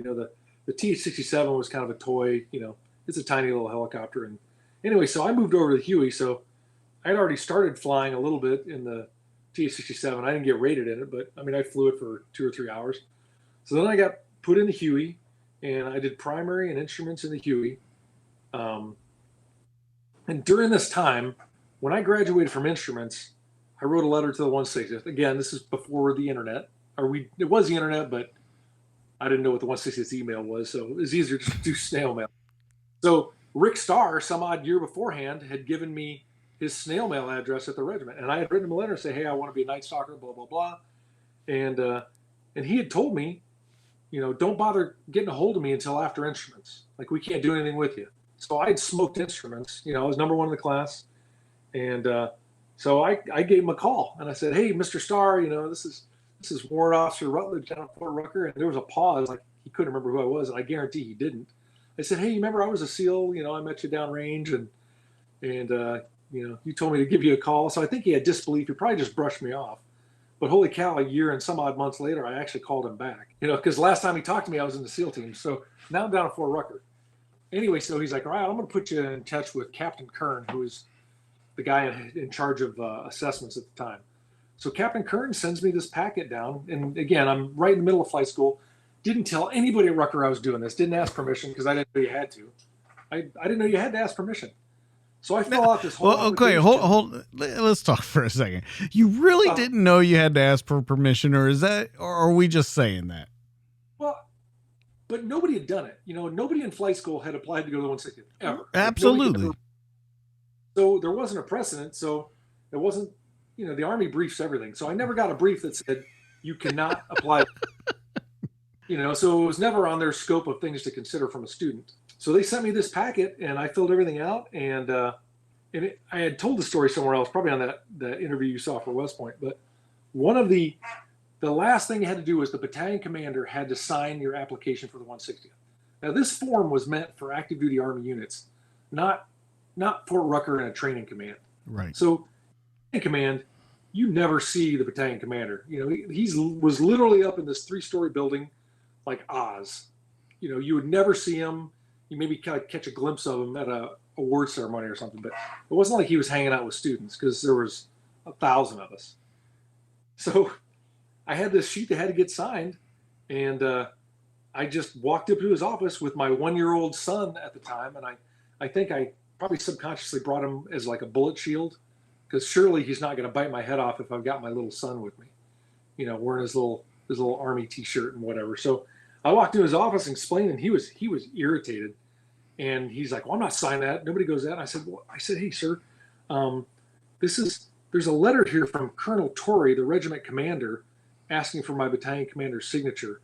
And I knew what I was doing. I just kind of played dumb. I said, "So are you not going to be able to sign this? Because I'll have to call him tomorrow and let him know that I'm not going to be able to make it to assessment." And he's like, "Give me that." And he reads it. And he just picked up a pen and scribbled so hard I could just hear it get into the desk. And he like throws it at me, and I'm like, thanks, sir, I appreciate it. And we just walked out, and sure enough, he signed it. You know, so I was smart enough. You know, I was 30 at the time or whatever, so I was smart enough to kind of know how to work that, but also smart enough to kind of play dumb, like I didn't understand what was going on. But anyway, it didn't matter. I had my application signed, sent it to the regiment, and probably a week later, they emailed back orders for me to go up and assess while I'm in flight school, a week-long assessment. And so this through the schoolhouse. It never happened in the history of, you know, Fort Rucker that anybody knows. I'm sure it did, but nobody can remember it. But they didn't know what to deal with it. Like, you can't go up there. I'm like, yeah, but I said, but there's orders right here from Colonel Torrey. It says I have to go up during this week. And so finally they just let me go. And I drove my truck. It was like a 4 or 5 hour drive. And I drove my truck up and assessed, did the whole assessment as an unwinged student pilot. You know, it did very well on it for my experience level. Obviously smoked the PT and the swim and the psych eval. And I'd had a decent, between my civilian flying experience and what little I had, you know, in flight school, and they knew not to expect the world because I wasn't a 3,000 hour pilot like the rest of the guys I was assessing with. I was just a flight school student. So there was a lot of things they probably didn't hold me accountable for.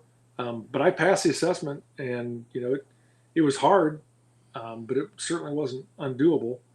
So it was pretty interesting. And then as soon as I left, they gave me orders back to Fort Campbell to fly MH-47s. So you talk about having some pep in your step. When I went back down to Fort Rucker, and all my guys are still fighting with each other to get aircraft and which duty station, all that kind of stuff, I already had orders what I was going to fly and where. And so I had to tell you that to bring you back to, you asked how many aircraft I got and how. So when I talked to Rich Starr before I submitted the application, he told me on the phone, he goes, "Hey, if you come here, just know that you're going to fly MH-47s. He's like, don't have any delusions of grandeur that we're going to put you in a Black Hawk or a Little Bird or something like that. He goes, it doesn't matter really what your things are. He goes, we've got so many 47s right now to fill, you know, with the war on, you know, and he's like, that's what we need. We need 47 guys. And I said, absolutely, whatever you want me to fly. So I already knew if I went to the 160th, I was going to fly MH-47s. So shortly after that period, our whole class had what they call the Order of Merit list to select which aircraft you're going to fly, right? So I'm number one in the class. And as I tell people, I'm like, you know what? If you want choices, then be number one. If you want options. So they put on the board, you know, X amount of Apaches, Black Hawks, Chinooks, whatever. And everybody knew that I wanted to go to the regiment, so they all assumed that I was going to pick Chinooks. Well, I didn't. I was number one in the class. I said, I'll take that Black Hawk slot. And they were pissed. You can't do that. I'm like, oh yeah, you can. I said, when you're number one, you can do whatever you want.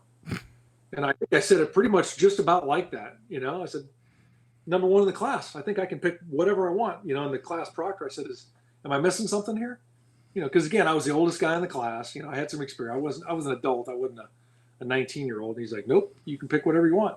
I'm like, well, I want Black Hawks. So went into the Black Hawk course, you know, flew like 70 hours in a Black Hawk, whatever, got rated in it. Never flew one again. So as soon as I finished the Black Hawk course, I went up to Fort Rucker, or I went up to Fort Campbell, assessed for 160th, and came back with orders to fly MH-47s at the regiment. So I graduated as a Black Hawk pilot, went up to Fort Campbell, in process of the regiment, moved my family up there, and then like 2 weeks later, turned around. they sent me right back down to Fort Rucker, now wearing, the maroon beret, the 160th, and having the special boots and all that kind of stuff. 2 weeks after I just left, and into the Chinook course. So then I got rated in CH-47s, which is kind of the vanilla cargo version that the Army flies.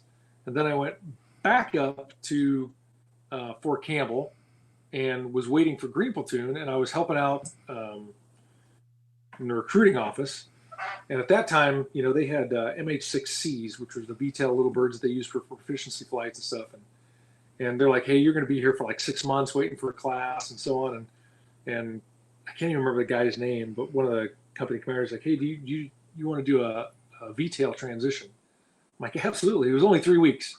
So I got rated in the little bird, MH-6C, and flew that for like 7 or 8 hours or something like that. And then they said, hey, you've got a shortfall. Monday you're going to start MH-47 Green Platoon. So to this point, before I'd gotten in an MH-47, I was a W1, and there were no W1s at Fort Campbell, at least at the 160th. So I was a W1 rated in a Huey, a Black Hawk, a CH-47, and an MH-6C. And then before I made W2, before I actually checked in the company, then I was in an MH-47. So yeah, I got 5 helicopters, and I hadn't even been on W2 yet. But again, it wasn't scheming. It was just, taking the opportunities as they arose. Yeah, absolutely. So as you do this, you move over into your actual job, MH-47. Now, once you start flying that, love it? Deathly afraid of it. I loved it. I loved the flying, but that is a lot of helicopter. You talk to Greg Coker, and I don't know that I've ever drank beer or been close to Greg, but I know him by legendary reputation. And and the Little Bird guys, they're not complicated helicopters, but their mission is extremely complicated and precise, and so it's kind of a different thing. But the Chinook, we've got very complicated missions, but holy cow, is that a complex helicopter? The Chinook's is complex itself, but MH-47 community was dealing with automated cockpit and computerized mission planning and automation, all that kind of stuff, long before kind of the rest of the regiment's platforms embraced it. It's just a really, really complex helicopter. So, not to mention it's something that takes 30 minutes to crank up, and you got a crew of 6 and so on. I mean, it's a lot of stuff. As badass as I thought I was, it was a lot to grasp, a lot. And I think I was always behind the aircraft. Loved the helicopter. As far as a flying machine, from the minute I saw it, I absolutely loved it. But Green Platoon was tough for me. The mission planning was tough, grasping the complexity and being able to manage that advanced of a cockpit, particularly in the tactical environment that the 160th flies in. I mean, that's a lot to handle for a W1 brain. And I tell guys all the time, they try and use me as a model, like, oh, I want to get out of flight school and go straight to 162. And again, at the time, I probably bragged about how sweet it was and how awesome it was. But, behind the scenes, I was struggling a lot. Now I made it, so probably the other guys are struggling too, but I'll tell guys pretty frequently, I said, what, the bragging rights are high, but that first couple of years, that the playing field is so advanced and your peers are so on the ball, it's not a pleasant experience for a very, very junior guy. And so that, that was the case for me. The only thing I'm convinced that kept me afloat was, one, I thoroughly understood the mission, the environment, the spec ops environment, the vernacular, the urgency for the mission, the no-fail stuff. That was easy. That was always in my head. So, I had a little bit of breathing room there. And I had a pretty decent amount of civilian flying time. So I was comfortable flying. Like, actual flying the helicopters, I didn't have any problem, but it was managing the complex systems, the complex mission planning stuff, and the clarity of thought and the diversity you have to have when you're managing 5 screens and 6 radios and multiple layers. That was a lot for me to take on, and I'll bet it was probably a good 3 years or so, maybe even 4 years into it, before I was completely comfortable, and a competent, trusted pilot in command. When you're doing this, and you're starting to go over to the Middle East with the 160th. What kind of missions, because when we talk to Greg, of course, they have a completely different mission than what the MH-47s would be, the Little Birds did. What kind of missions are you doing? Well, thank goodness for Afghanistan, because MH-47 completely, carried the load in Afghanistan, literally and figuratively, because everything there has high density altitude and mountains. So we're carrying large groups of assaulters and still putting them on a target. The MH-47s were doing things that pre 9/11 were never thought possible with a Chinook-sized assault helicopter, because there were no other platforms, that could really do that. Blackhawks flew there, but they couldn't carry the payload. And the amount of assaulters that the customers are putting on targets, it would take 6 or 7 Blackhawks to do what 2 Chinooks could do. So it carved out a niche, with the operators and the customers that just couldn't be filled by another aircraft. So, there's some logistic stuff. There were times we're not doing anything where we're, moving people back and forth at night and stuff like that. But the heavy years, 2005 through 2010 or so, I did a couple of 90-day deployments where we did assaults every single night for 90 days, unless there happened to be, bad weather. And that was the only reason we didn't, is if they didn't have any ISR or, it was bad weather conditions. So the assaults was the bread and butter. This is where, in the conversations that I have with people like Tom and Greg and stuff, this is where we start to see where this person comes out and they want to be over there constantly. They have some trouble with family life. They have some trouble with maybe keeping a wife or being around their kids, and they're constantly over there because that's what they constantly need. Did you ever have that kind of trouble when you were with the 160th or with the SEALs for that matter? The SEAL teams were different, I think, because it's hard to explain. And I know Tom, Greg, all these guys have done it, understand, is we would always bitch about it.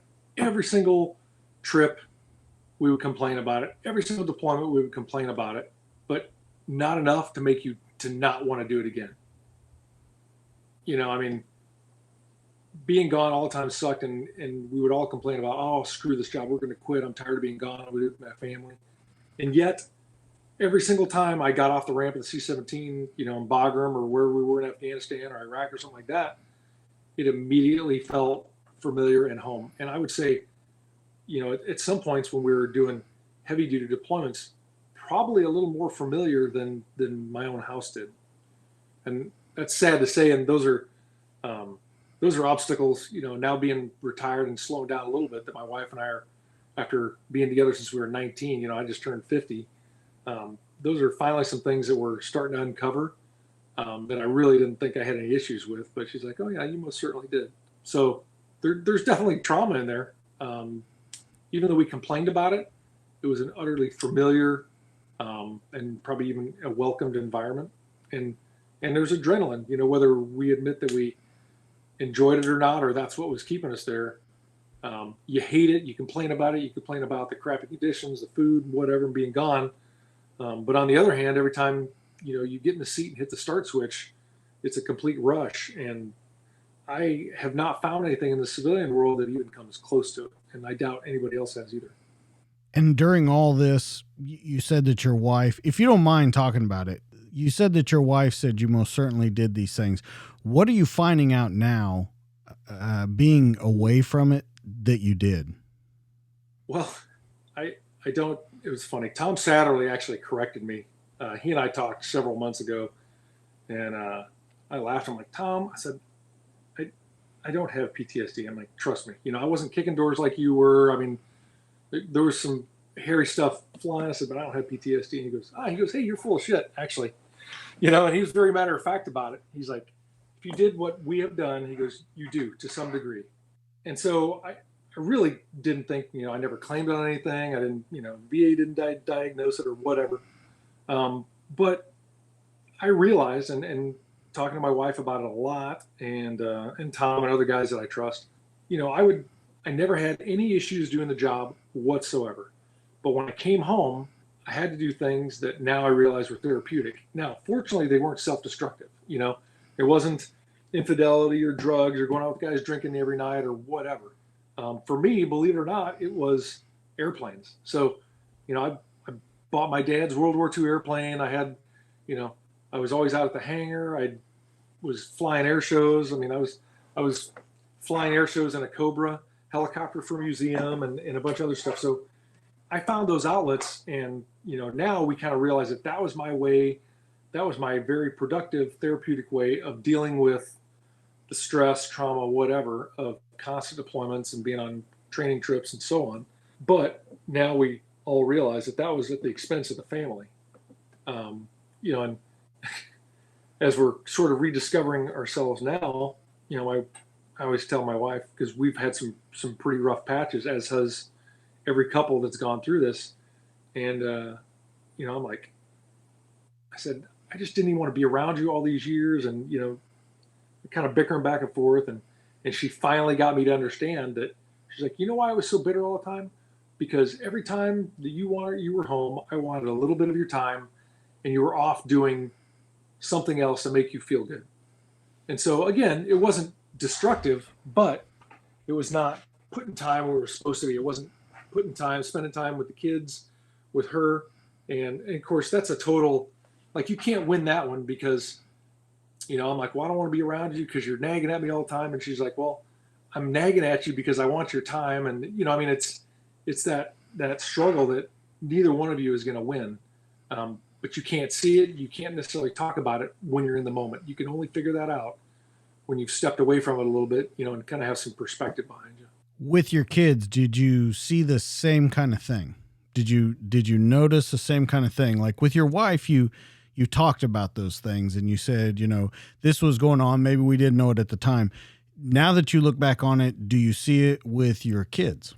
Well, since I have one who's 20 years old and about to head to RASP in the Ranger Regiment, so he's got a different perspective. And my other one is 17. And by the way, most people don't know, but we've got an adopted kid who, in this very moment, is a captain who's at the 160th, assessing for the 160th for 47s, like this week right now. Wow. So by the time this podcast comes out, he'll know whether or not he got selected.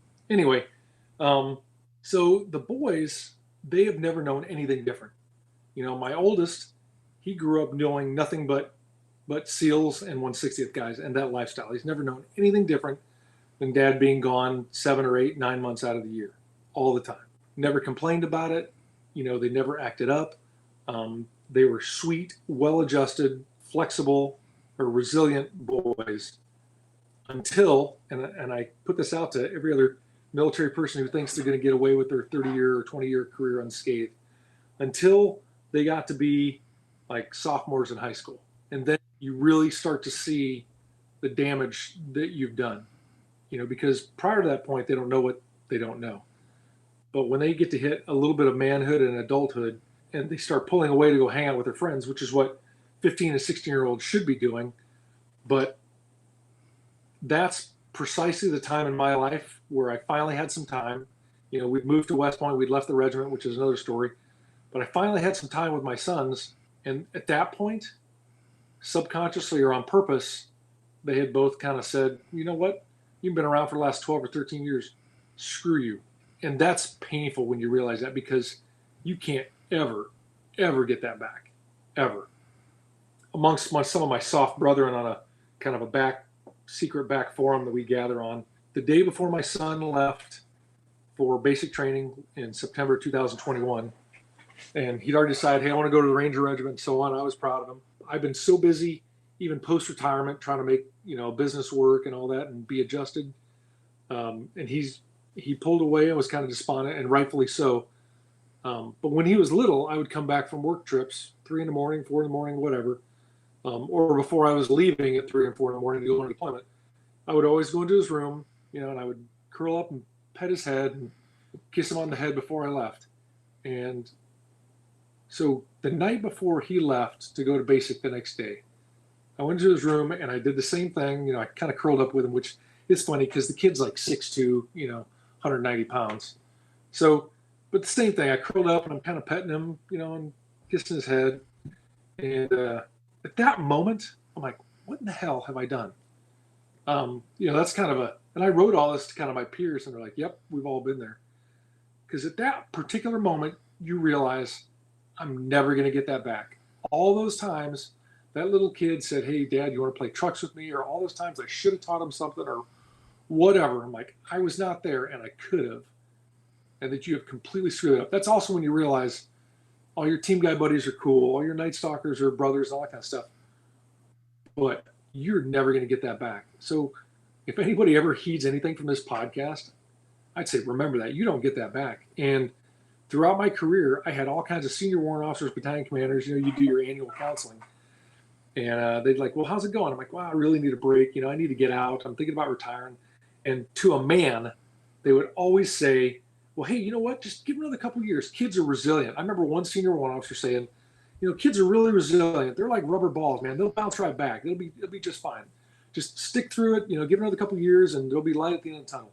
And I just bit that carrot every year for X amount of whatever, a dozen years. When I should have retired at 20 and I went to 30.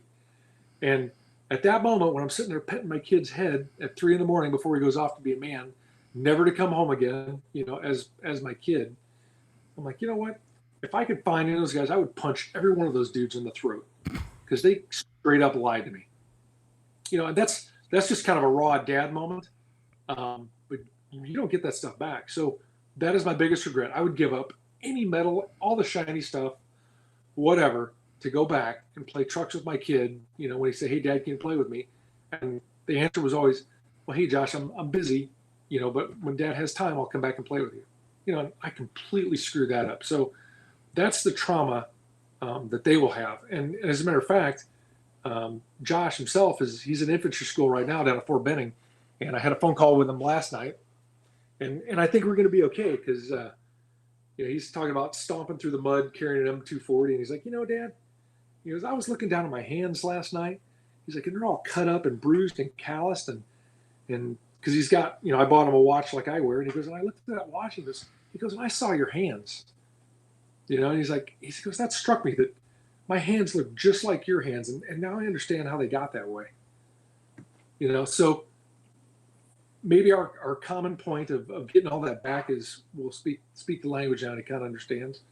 And particularly if he, gets to the Ranger Regiment, he'll have a full understanding on that lifestyle. But that's my only regret is, the family took a toll and you don't realize it and you don't want to talk about it until you're away from it. But when you're away from it, man, it's too late at that point. So one other question onto that I want to tag on, and if you don't want to answer it, don't answer it. But when I hear you talk about this and I hear you talk about your son and how he looked down, saw his hands, thought of you, do you think part of that mentality that you had as a dad comes from never having your dad around? Well, I will say no, because quite the contrary, I always wanted to be the dad that I didn't have. Okay. So I think I did, and we talk about that. I did accomplish that, in fact, of being an example and a dad that my sons are proud to brag about. Absolutely. But again, the mature perspective is the problem is you can't go do all these great and wonderful things without sacrificing your family. Now, my wife, she fancies herself a Spartan queen, and she is.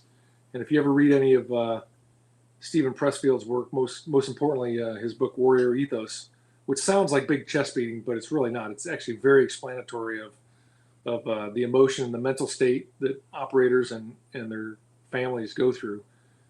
He kind of gets into the psychology of it, but she always tells me, she's like, the boys and I, we are very, very proud that we got to go on this journey. She's like, there were parts of it that sucked, but it's a point of pride for us that we were tough enough, to deal with it. So they're not just supporting cast, they all believe that they had a key part in the successes and, killing Taliban and whatever you want to say, because they did. It wasn't just me. So it was hard on them, and the scars are still there. But as they say, if you want to be a hard man, you got to live a hard life. And it also made a really, really tough family. And, through some self-destructive stuff that I've been involved in, it's lucky we're all together like everyone else, lucky that we got to stay married and stay through it. Lucky that my sons still talk to me. So it was tough. I won't, this is probably the first time I openly talked about it, but I won't tell anybody that it was a cakewalk. You think it's a cakewalk when you're in it, but once you step away and you get to see all the damage that the frag caused, it's a whole different story. Well, you mentioned while we were talking about this that you had reached a point where you had decided you wanted to step away from special operations. You were really thinking about getting out. Someone approaches you and offers you command at West Point.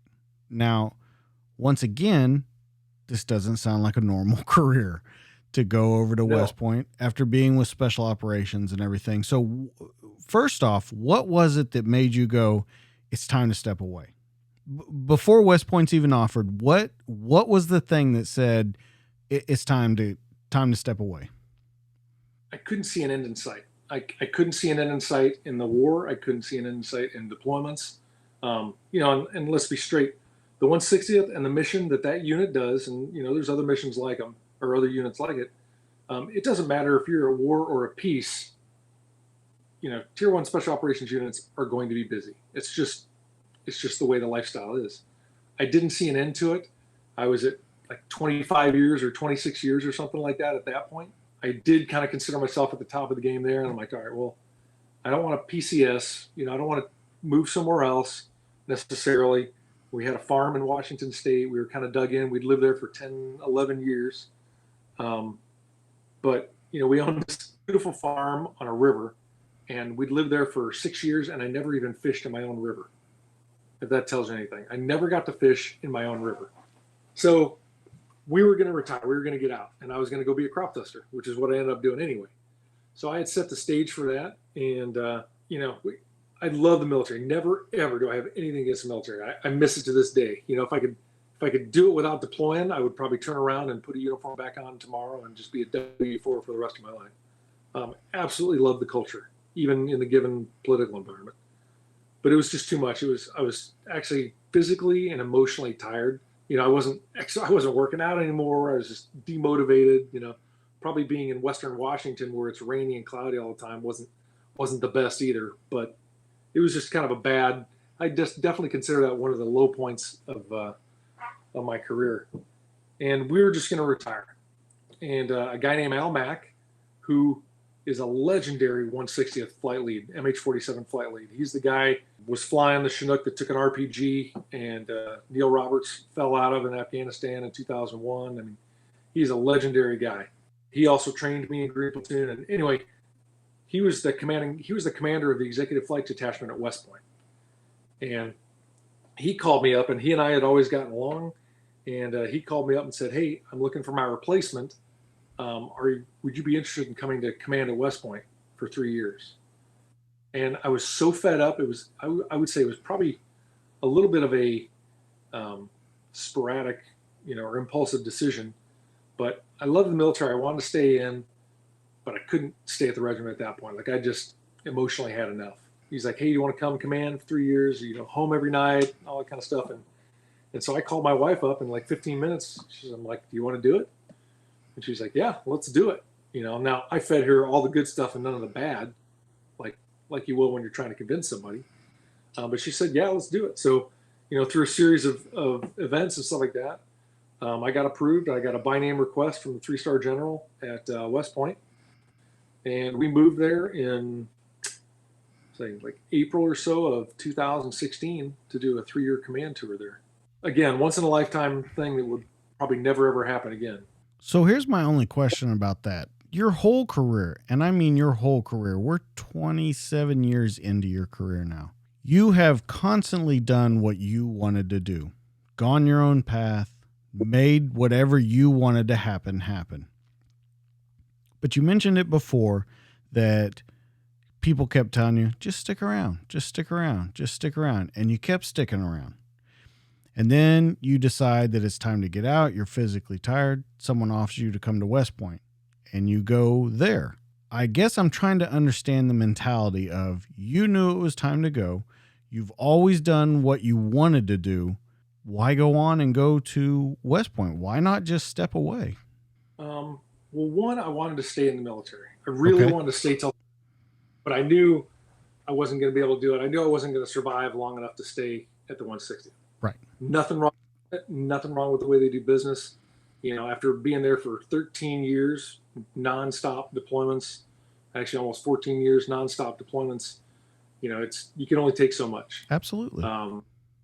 So, and part of it was probably ego because like, hey, you want to command at West Point? One, command positions for warrant officers in the Army are extremely rare. I think there's only 3 or 4 of them in the entire Army. 2, at West Point, and the humorous point that I kept always in my head is I barely graduated from high school, and I'm going to go be one of 3 command positions at West Point. The other one's a 3-star general, and the one after that's a 2-star general, so, or a 1-star general. And then me. Those are the 3 command positions at West Point. So part of that was likely ego, but on the other hand, once you get there, you realize what an impressive and historical machine that you get to be a part of. So that was truly a privilege. I can say without reservation, I have a heart for the place and what it does for the nation and the cadets that attend and all that kind of stuff. So it completely transforms you as a person, but it was a big deal. I say like a kid from a farm town in Illinois who barely graduated from high school, barely, college degree, I shouldn't even be allowed to set foot on the campus at West Point. Like I felt like a fraud. I would say that's the reason why. And it was a chance to finish out 30 and be home. So you go and you finish it out. You do your 30. You have done, and when I say you've done everything that you could possibly do, you've done everything that you could possibly do. You have been all you can be. They should have put you in a commercial a long time ago. You get it all done. You retire. Now you go into something that a lot of people looking at the situation wouldn't really understand. They would see you getting out and going, you and I have talked about it, corporate or flying for somebody or, whatever it may be. You went into crop dusting. You don't hear a lot of people say about that, but when I heard you talking about it and what a precise job that it is, I don't think a lot of people look at it that way. So can you explain a little bit what took you over into crop dusting? I'd actually wanted to be, and I will say right off the bat, crop dusting is kind of the slang for it. I guess the proper term now is an aerial applicator or agricultural aviation and so on, but because it's a little more refined. Crop dusting comes back from when all they spread was sulfur dust. That's why they call them crop dusters. They don't even do that anymore, so it's kind of a legacy term. But I had actually wanted to be a crop duster 20 years ago when I was in the SEAL teams and I'd started working towards it. And, 9/11 happened. I just got too busy to pursue it. And then you have kids and you're like, well, I don't want to do a new career with my wife who just left work. And, I'm the only one with a job and all that kind of stuff. So I've been working at it. Again, it was a 20-year route to get there. But I always loved to fly. And through it all, my passion for flying, like true aviating, not sitting in an airliner and pushing buttons and stuff like that, like actual stick and rudder flying has never, ever left. I continued to fly air shows and fly for museums and that kind of stuff. So when I started looking at all the options, I got offered, you come out of West Point and the 160th, the SEAL teams, all that kind of stuff. I'm a bit of a unicorn, so I got some really unique, well-paying job opportunities post-military. Everything from, being corporate real estate in Los Angeles to overseas stuff, all kinds of contracting, everything you can imagine. And I really, at that point, I was still slightly traumatized by the military, I guess. I really wanted to slow down, or so I thought. I'm like, well, I want to go back and live in farm country where I came from, because everybody kind of wants to go back to their roots. And I want to fly airplanes. I don't want to sit and push buttons in an airliner. I actually want to physically fly airplanes all day long until I'm tired of flying them anymore. And that's what ag aviation does. It's a very menial, and a lot of people think kind of a redneck, but it's most certainly not, occupation. So I just really worked for it. I spent the last 10 years in the military kind of paving the way and building nests so I could make a full-time job of it as soon as I retired. But it has lived up to everything that I had hoped for. But no, it's not a common occupation. One, because it's a very specialized skill, and it also requires you having experience in airplanes that hardly anybody flies anymore, tailwheel airplanes, which an aircraft with a tailwheel in the back instead of a tricycle gear, no one builds anymore, except for guys that build agricultural airplanes and fire airplanes. So hardly anybody has experience in them. It's hard to get training. There's no schools for it. So you kind of have to find your own way into it. And it's a pretty small industry. There may be, in the U.S., there may be 1,800 or 2,000 crop dusters actively flying. It's not a big industry. Yeah, it seems fitting for you. Yeah, well, when you really look at it, it's a single seat airplane. Um, Nobody to talk to, nobody to consult with. It's turbine powered. It's a jet engine. It's doing 150, 160 miles an hour. You're flying 10 to 15 feet over the row crops at 150 miles an hour, dispensing chemical or insecticides or whatever you're spraying. And you're doing 2, 3G turns several hundred times a day, and probably doing 60 or 70 takeoffs and landings a day. So for me, it doesn't work for a lot of people, but for me, I wear a t-shirt and Carhartts and boots, and I get out of the cockpit sweaty every day and sit and watch the sunset with a beer in my hand. So for me, it was the perfect absolutely perfect occupation. Well, you've written a little bit because I found one of your articles, and I want to read one paragraph out of it, if you don't mind. Sure. You're talking about the profession, and you say, if you bring up the topic of crop dusting among professional pilots, military or civilian, there's going to be some eye raising and a detectable change in tone, depending on the listener's individual perceptions. Reactions range wildly from "I'd give anything to do that kind of flying" to "bunch of lawless cowboys." I've also had one peer ask, does crop dusting even require a pilot's license? Nothing could be further from the truth. Agricultural aviation is one of the most heavily regulated segments of flying. And I think in just that paragraph, that kind of sums up your whole military career too. People say they would give anything to do those jobs, and then they call them a bunch of lawless cowboys. Yeah, I would say something like that, but you either have to do it or you don't. Well, I think you've done it. I mean, I don't think there's anyone better suited for this job. And when I read that it's 10 to 15 feet above the ground at 150 miles an hour, like, that's unbelievable. I will say, because a lot of people ask me, well, you flew the 160th and assaults and all that kind of stuff, and what's it like? And it's day flying. Sometimes you fly at night, but it's day flying. Nobody's shooting at you.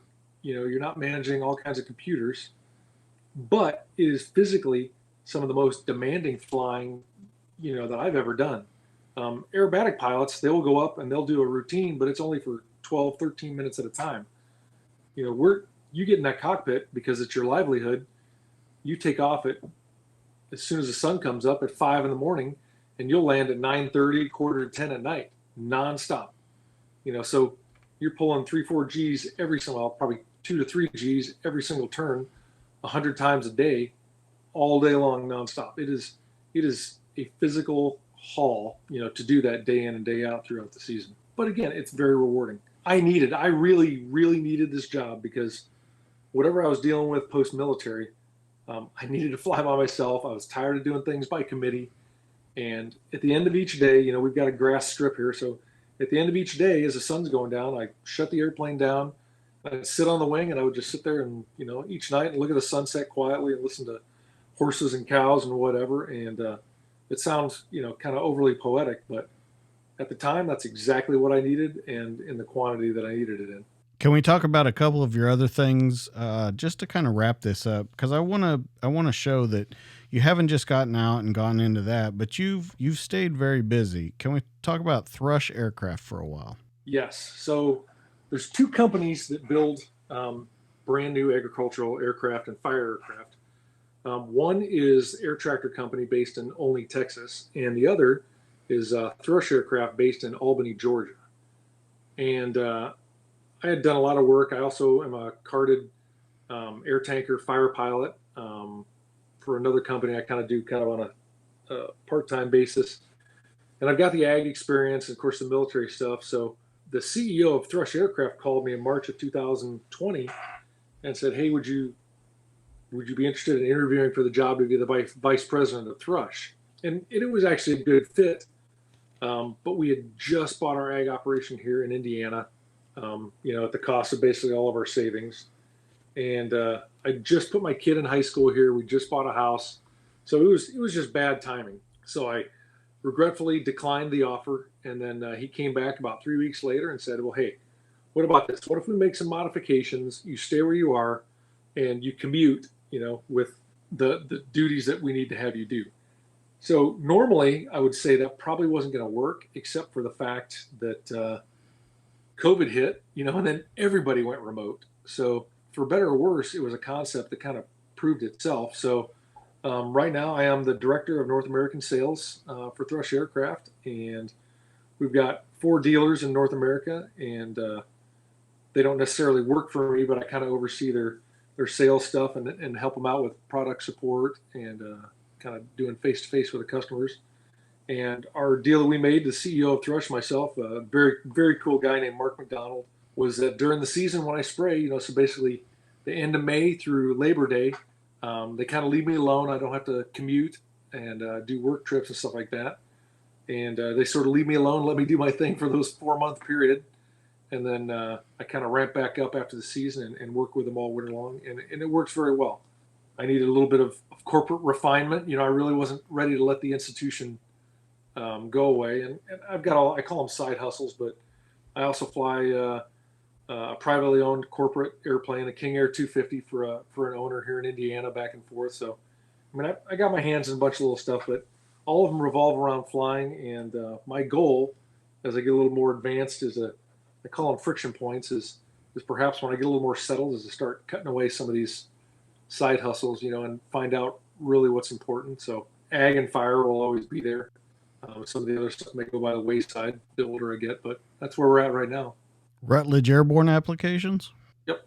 With all of this, in everything that you've done in your military career, everything that you've done in retirement, what do you think your greatest achievement has been? I don't really know a way to say this without sounding hokey, but my greatest achievement, no kidding, is the people that I helped out simply because someone did it for me. I should have put it behind me. I've got a rack of coins, challenge coins. And probably half of that rack are coins that guys, girls have given me that were whatever, worked at McDonald's, working at JCPenney's, all these kind of things. And they got a hold of me on social media, or somebody gave them my cell number or something like that, my email at work. We're talking like all the way to 10, 12 years ago. They're like, hey, can you help me with my warrant officer application? And there's a bunch of them. I used to keep a log and I kind of left it, but every single one of them, when they got accepted, and my record, I want to say, is like 17-0. Like all 17 of them that I helped out, all were successful, all wanted to have great careers, ended up being Army aviators and such. And every single one of them, when they graduated from walk school, I said, here's the deal. I said, you only got to do 2 things for me to help you. I said, 1, you got to pay it forward. When you're a grizzled old warrant officer, you have to do the same thing for someone else that I'm doing for you. I said, because someone did it for me. I said, and 2, when you graduate from walk school, all I want from you is your class coin. I said, I probably won't even remember your name 5 years from now. I said, but I'll know where the coin came from. And so, that actually means a lot to me. And again, I don't remember half the kids' names anymore, but I know that they went on to be successful because I took the time to say yes when it would have been a lot easier.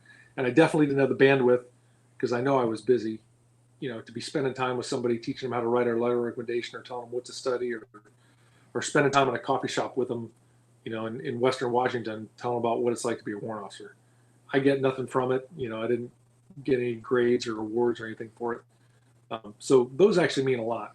And the oldest kid I mentioned to you that right now, he's a captain, Apache company commander. He's at the 160th right now, assessing for MH-47s. He was one of those kids when he was 12 and kind of like stumbled up to the airplane and introduced himself. And we kind of had, this mutual man crush on each other. And so we sort of took him into the family. So there's a whole bunch of stories about that, and I've probably forgotten half of them. But it's the people. It definitely is the people that I have an impact on, and I can't say it enough. The only reason I did that is because someone showed me what right looks like by doing it for me. I think that's a pretty poetic way to end this conversation. I think there's a lot more we could get into, but I think that's definitely the way that we should end this. Now, it's hard for people to find you. Believe me, it's hard for people to find you.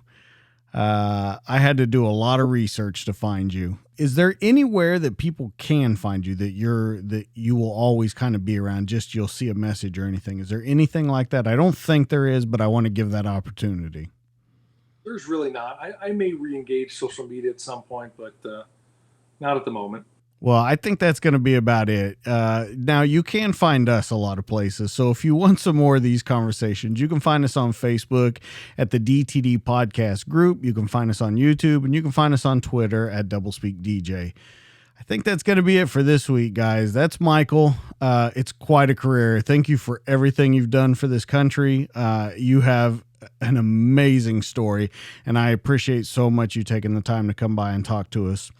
That's Michael. I'm DJ. We'll catch you on the next one. See you guys.